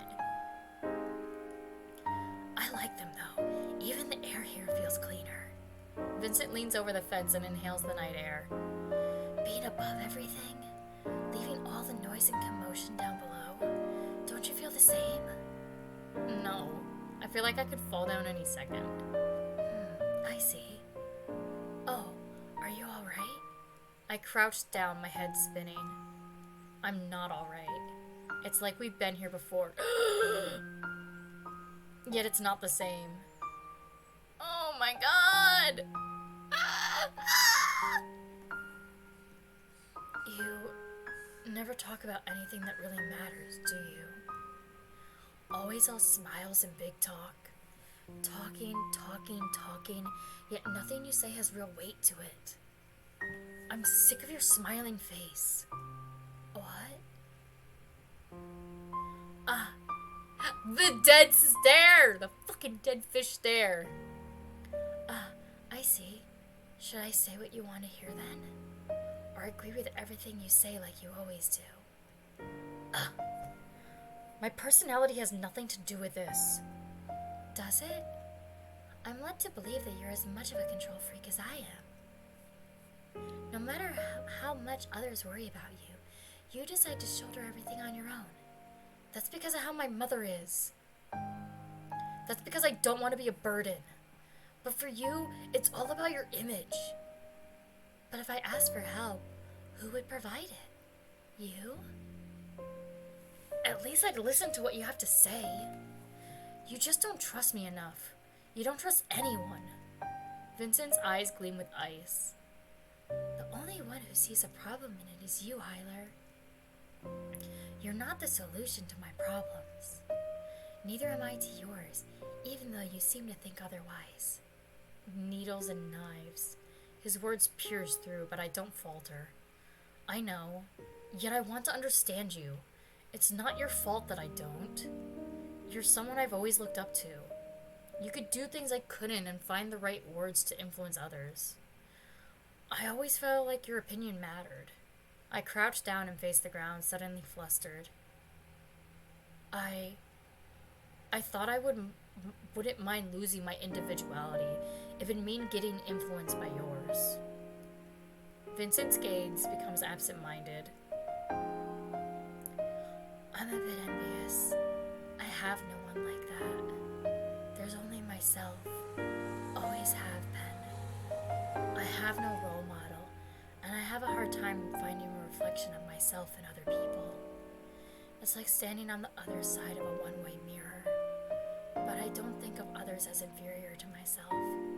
In fact, I like people a lot. That's why I try to show it with appropriate words. Language passwords, just like we discussed once, remember? Friend, soulmate, partner. These are all very easy to say. The only difference is that while they have meaning to others, these words sound empty to me. I never felt close to anyone. The kind, understanding Vincent Fenwell didn't exist until I created him. I remember Vincent in the kindergarten.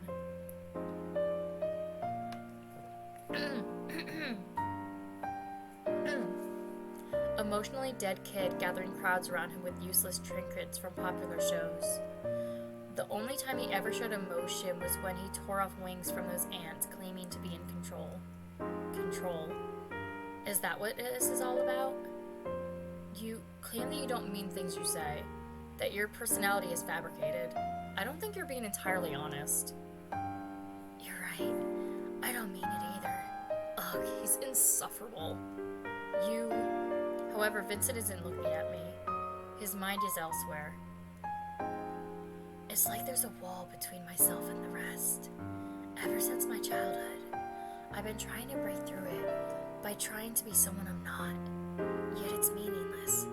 Even if I make it seem like he exists, I can't become him. Deep inside, I must be the same child who laughed at those ants whose wings he tore off. Just because it was the only time when he felt like he was in control over someone's life. Because he lacked control over his own. Still, you've been trying your best, haven't you? All this talk about a quiet place, those bruises. I think it's pretty obvious at this point that whoever you live with, they've been... I stumble on my own words. They haven't been treating you well. The Vincent I remember was an empty husk of a person. It's like you were never physically there at all. Yet with time you were able to regain control over your life. It's not like you became someone whom others look up to overnight. You worked hard for it. Because you care. That's just a life narrative you constructed for me. It's nothing that pretty. I can't be proud of being a hypocrite. Would you rather dissociate for the rest of your life? I don't want that either. Both choices are wrong. There's just no hope for me, is there? Mood, that exclamation point, because this is the exact image that we had of Vincent in the other game right before he jumped. I swear to God. This life, I already tried to put an end to it. Damn it! A month ago. Huh? I didn't think much of it. It was something I knew would happen one day or another. Naturally, yet I ended up not going all the way.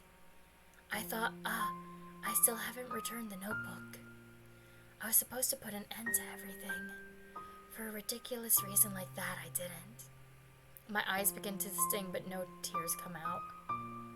I may be insignificant and frankly boring, but I'm going to do my best to become someone you can consider your equal, so that you won't feel so alone. I'll keep doing my best, so I... In a corner of my eye, I see Vincent crouching down near me, putting a hand on my shoulder.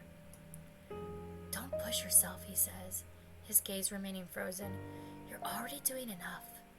Empty words and template phrases. Neither of us can find comfort in each other's words. Neither of us know what to do. I want you to live, I croak out. Not to a corpse, not to an imaginary construct, not to a vacant shell, but to Vincent Fennell himself. History repeats.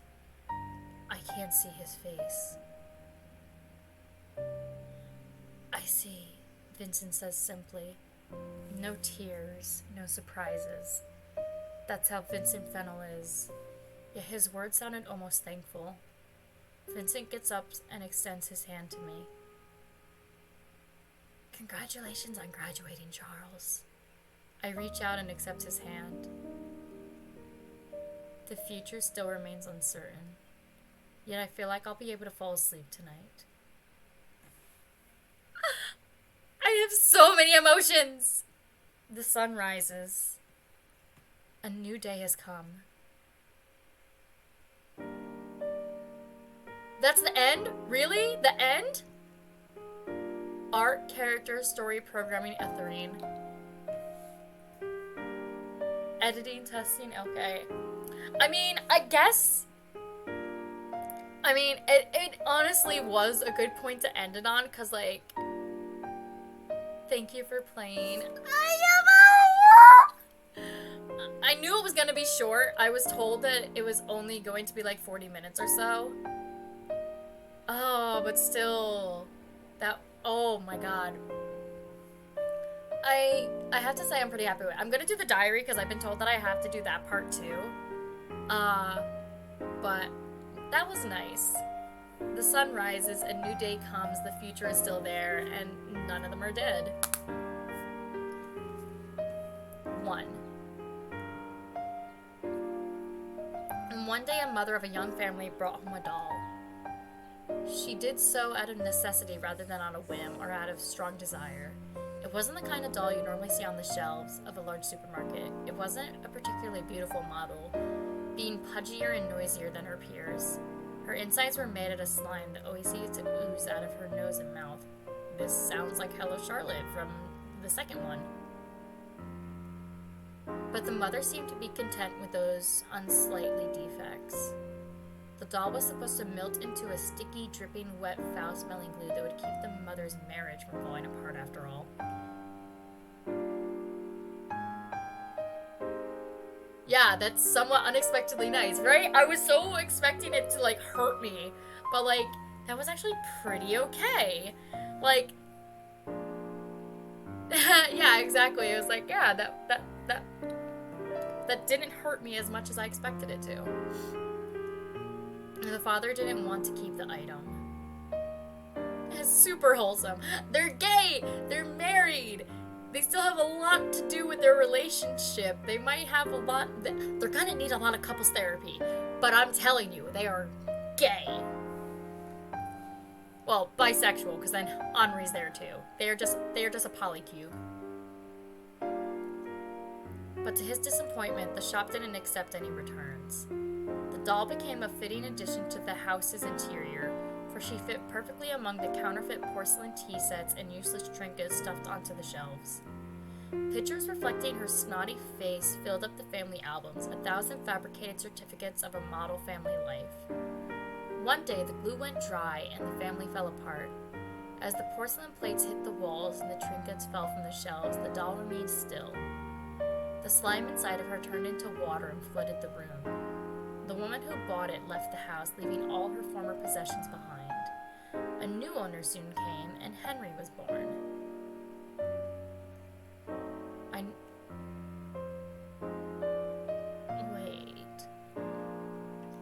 I never felt like others treated me like a human being. Rather, I was an object, a commodity in a human disguise. To my family, I was akin to a not particularly expensive piece of furniture that they kept around despite having bought a replacement.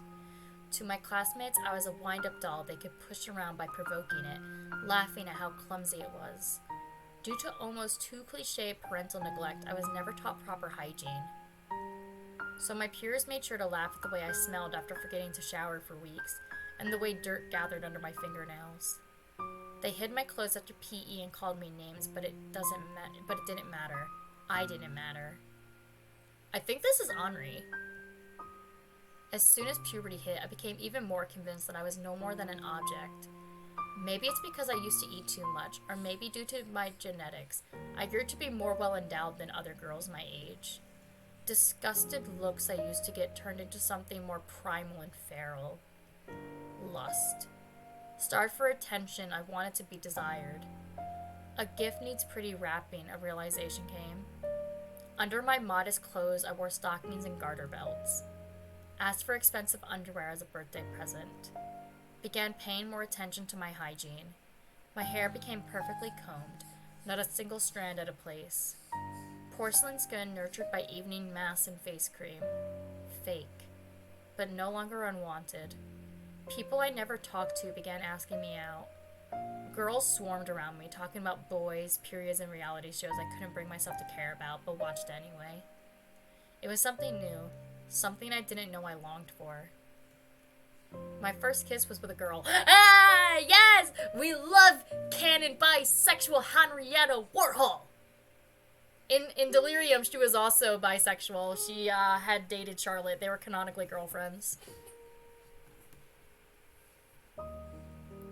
It was at a drinking party and everyone was drunk and horny enough to play sex dice, obviously meant for older crowds. I didn't like her. Oh, I also realized that if this is Henri, I should speak in her voice.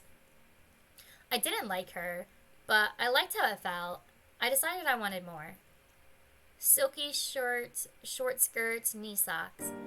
Fluttering lashes, flawless mascara. Not a single pimple on my skin. It didn't matter that I was stuffed with chunks of meat swarming with maggots.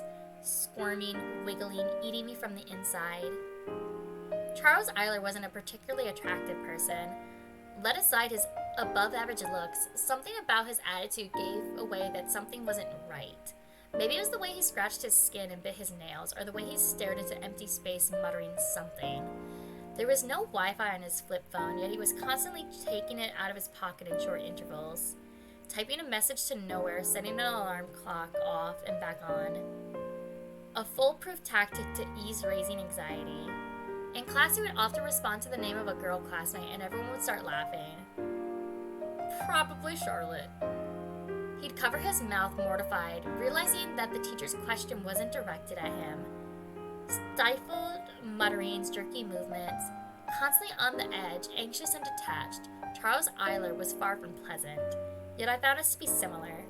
It felt like there was something eating him from inside. Maybe he was stuffed full of maggots too. We were sitting in an empty classroom. I was absent-mindedly scrolling down the feed on my phone. Eiler was finishing his homework for the next day.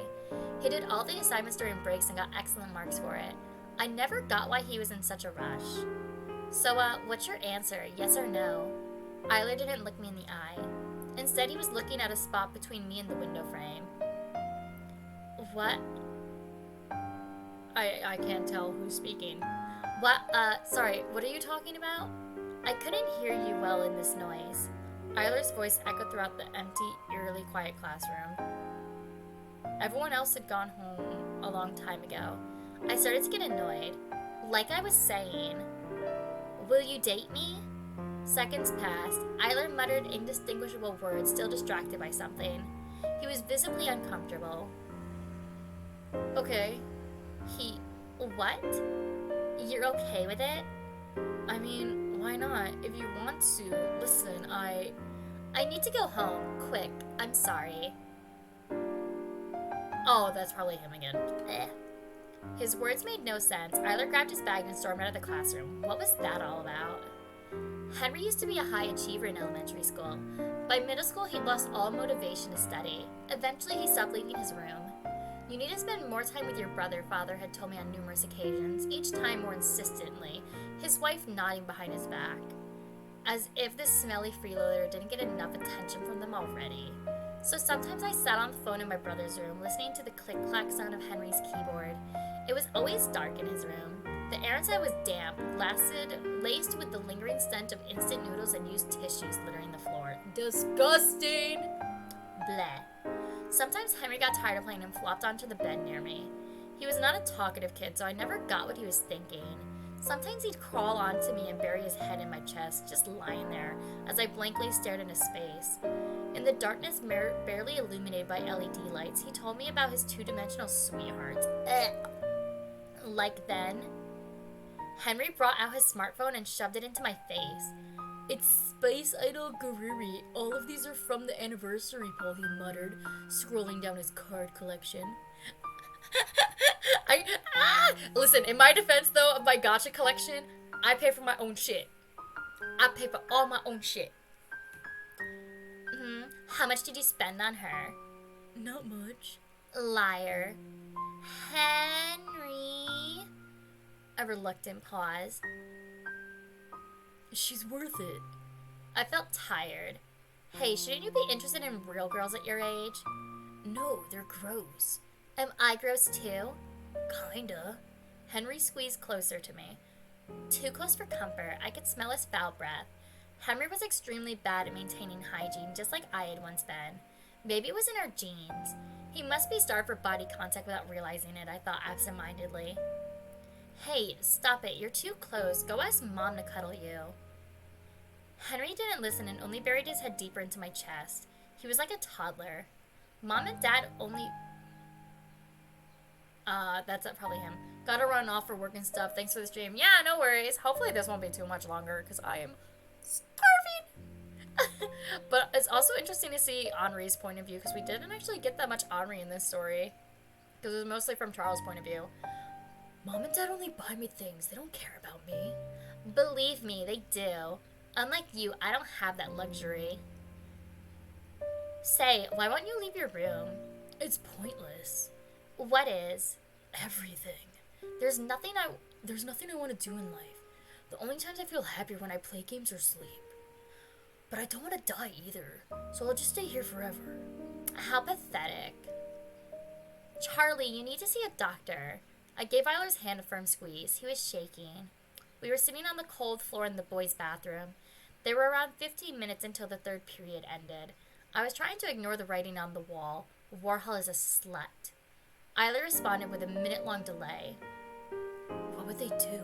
Stuff me with pills? At very least, they'll help. They didn't help Mother. I'm talking about you. Charlie, please, stop pretending you're okay. If you're not planning on telling me what's wrong, then at the very least try to oh, darn, that's still her. If you're not planning on telling me what's wrong, then at the very least try to seek help for yourself. If I say anything, she'll throw my pet cat out the window, or worse. She? Okay, I understand. I didn't understand at all. But Eiler was shaking. He was completely terrified. I'm terrified too, of him and his mind. It's not your fault, is all I could say, unable to find the right words. It's not your fault! That phrase is in Hello Charlotte so much. Seeking comfort, I squeezed his hand harder. It was the end of the year party. There's something about the thrill of blurry music and fleeting conversations that I cannot quite put into words. There I was, able to forget who I am and who I cannot be. He must have been a guy from the parallel class. Pretty handsome, I had to admit. Care for a drink? He asked me. Sure, I replied and took the plastic cup from his hands. No! The room gradually began to tilt. Are you okay? He asked. I'll take you to rest upstairs. No! Fucking no! We all know where this is going. There was something in my drink, I belatedly realized as I was led to the upper floor. As my consciousness faded, I thought of Eiler. It was dawning at me that he didn't want to own, to possess, to consume. He didn't want me. Didn't want anything I was able to offer. He wanted something that couldn't be seen, something immaterial and ethereal. He wanted to be saved, but I am merely an object. My head was filled with mocking comments from my classmates, dice at the party, constant expectations, graffiti on the wall. I was trying so hard. I was trying my best. Yet why was I still not enough? When I came to, I was surrounded by girls, concerned yet relieved looks on their faces. I wanted to go home. Well, considering that she woke up surrounded by girls, I'm hoping that nothing happened, but I guess we'll find out. Or not. This game very much likes to let you come to your own conclusions. I woke up one day to heated debates in the kitchen. It was probably about Henry. Nothing ever changed. I snuck into his room trying not to make a sound. He was curled into a ball under the desk, shaking, muttering something. Henry, it's me. Come out. Stop hiding. Leave me alone. What happened? They want to fix me. Send me to therapy. And I don't want to be fixed. Give me a break. Just look how much they cared about you. About your useless, stinky, perverted... I had to calm down. Then what do you want? To be with Guri. Guri is not a person. I don't give a shit. Hey, language. You just don't want me to make an effort to gain You just don't want to make any effort to gain positive emotions in real life. Henry got quiet for a moment. I'm tired, was his only answer. I'm tired too. Charles Eiler started taking pills. No more jerky movements, no more staring into space. There was a permanent smile plastered on his face. He seemed alarmingly normal. We went out for food and movies. I made sure to Instagram all the food we ate and all the places we visited. It would surely become the proof of our normalcy. I talked about myself, and Eiler actually heard me, instead of spacing out, erratically checking his phone and muttering something under his breath. In turn, Eiler told me about Mother, about things he saw that others didn't, about a writer he admired. Okay, this sounds like the version of Henri that was in Hello Charlotte 3, the one that was the friends with True Realm Charles, instead of this version of Charles, because in this one they're all friends. Henri, Charles, and Vincent, but Vincent wasn't friends with Henri and Charles in Hello Charlotte 3. Everything was normal, just like I'd wanted it to be. So, like, did you two do it already? Aw, come on, of course we did. Oh my god, for real? He seemed like such a wimp, though. I bet it was the worst. TBH, you deserve so much better. You aren't lying, right? I can't believe that Eiler is capable of anything more than hand-holding. I'm telling you, Charles is fucking ace as shit. I can't unsee it. Yeah, like, did he finally man up? If a guy doesn't want you, there must be something wrong with his dick. Looks like you have to take action and help him overcome it somehow. Otherwise, your relationship is doomed. LOL. Right, Henri? Yeah.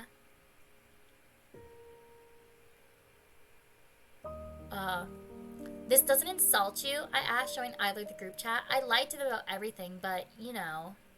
Charles yawned, shaking his head in disinterest. You only get insulted when you view something as insulting, C says. He elaborated. So no, it doesn't. Yeah, he's talking about C. This is Hello Charlotte's 3, Henri and Charles. What the hell? I thought you'd be hurt or something. Charles laughed mischievously. What, you wanted to console me, Miss Warhol? I turned away, brows furrowed. I got upset, you know. They don't know you at all. He was taken aback at first, then ruffled my hair with his blistered hand. Sorry. Know what Stoic said? You're provoked by your own judgment of the situation. I can't tell who's saying this at this point, and we can't expect people to view us the way we view ourselves, so don't worry about me. Here he goes again, apologizing. I was fairly sure that even if he understood all of this, some part of him must have been affected, but his words were somehow reassuring. Did he feel the same when he talked to C, I wonder? Feeling above everything, unaffected by surrounding opinions? That person really must be someone strong, and they were able to influence Charles to this extent. If I stay by his side, maybe I'll be saved one day too, I thought, and that thought alone felt comforting enough to help me get through another day. Charles turned on a horror movie and I fell asleep on his shoulder. Personal space be damned. That was the last conversation we had before everything went to shit. The god of his world was no more. Months later, we moved to another town. It was never my decision to mate. I left most of my possessions at the old home. Henry played Pokemon during the entire trip, then vomited onto my shirt, carsick. I pet his oily hair, letting my nails sink into flakes of chronic sebera and dead skin. I thought of Charles once again. Without anything solid to ground him, wouldn't he float away? In the last moments we spent together, it had already felt like he wasn't present. As if the maggots swarming inside of him had already consumed his insides. How unfair. 5. Hey, how are you, Charlie? You should leave him alone, Henrietta Warhol. Oh.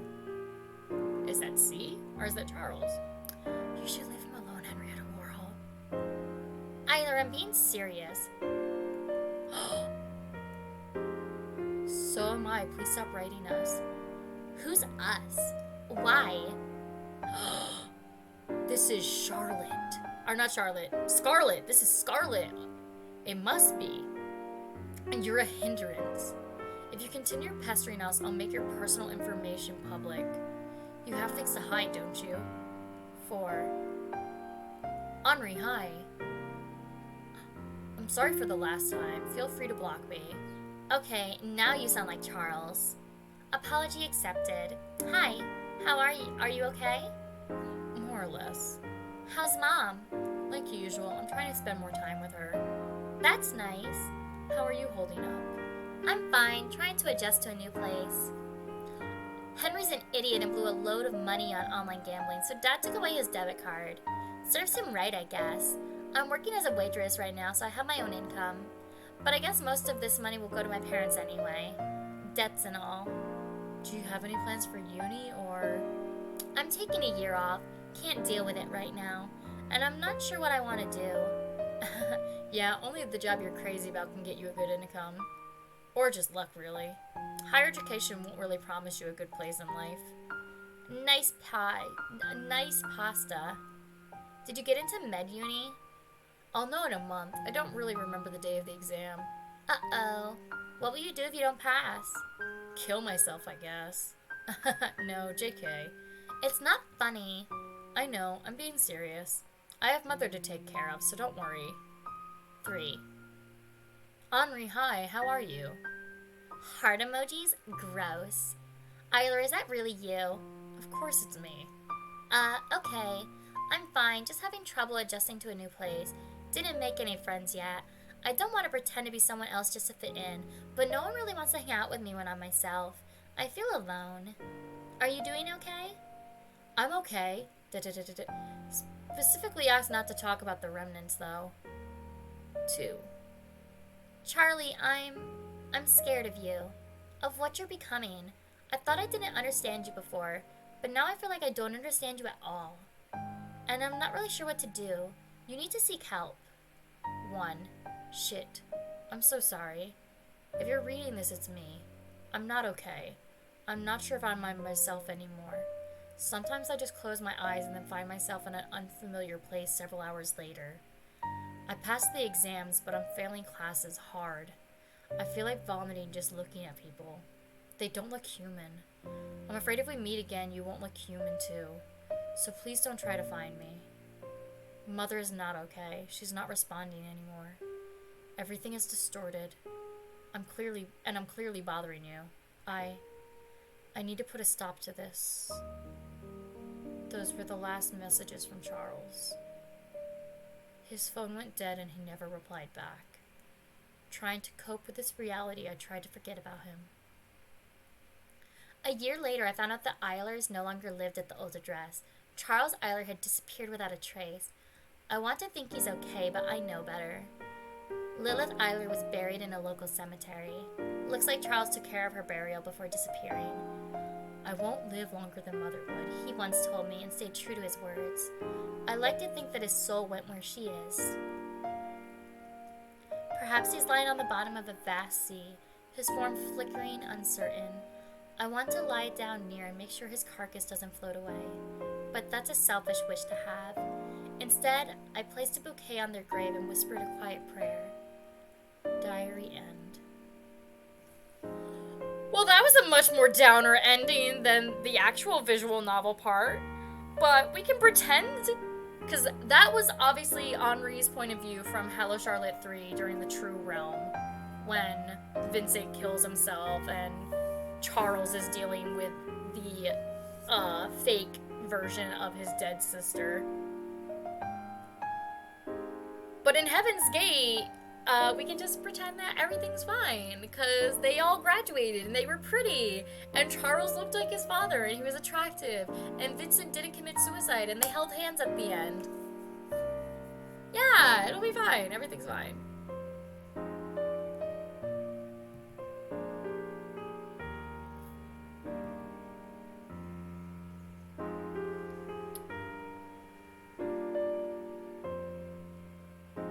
Yeah.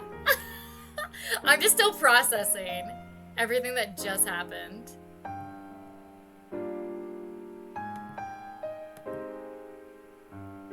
can remove this now, my BGM.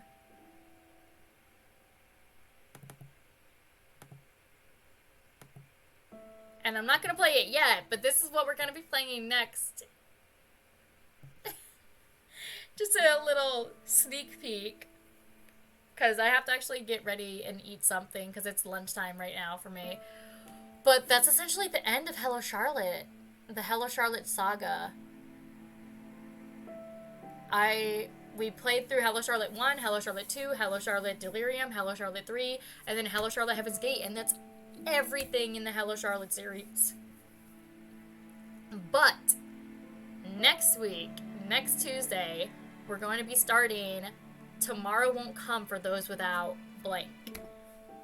This is, from what I know, what little I know, it's a horror RPG in the same vein as Hello Charlotte, and it's made by the same person. It's made by Etherine, which is why I'm excited to play it and why I'm considering it on the same Tuesday, because, like, I did Hello Charlotte, and now I'm going to do this game, which is also made by Etherine.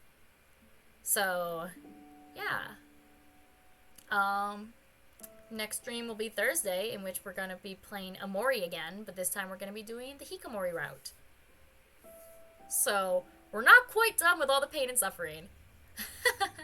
I have no idea when I'm finally going to finish all the horror RPG games that I currently have on my plate, but I've already been told that I should play off.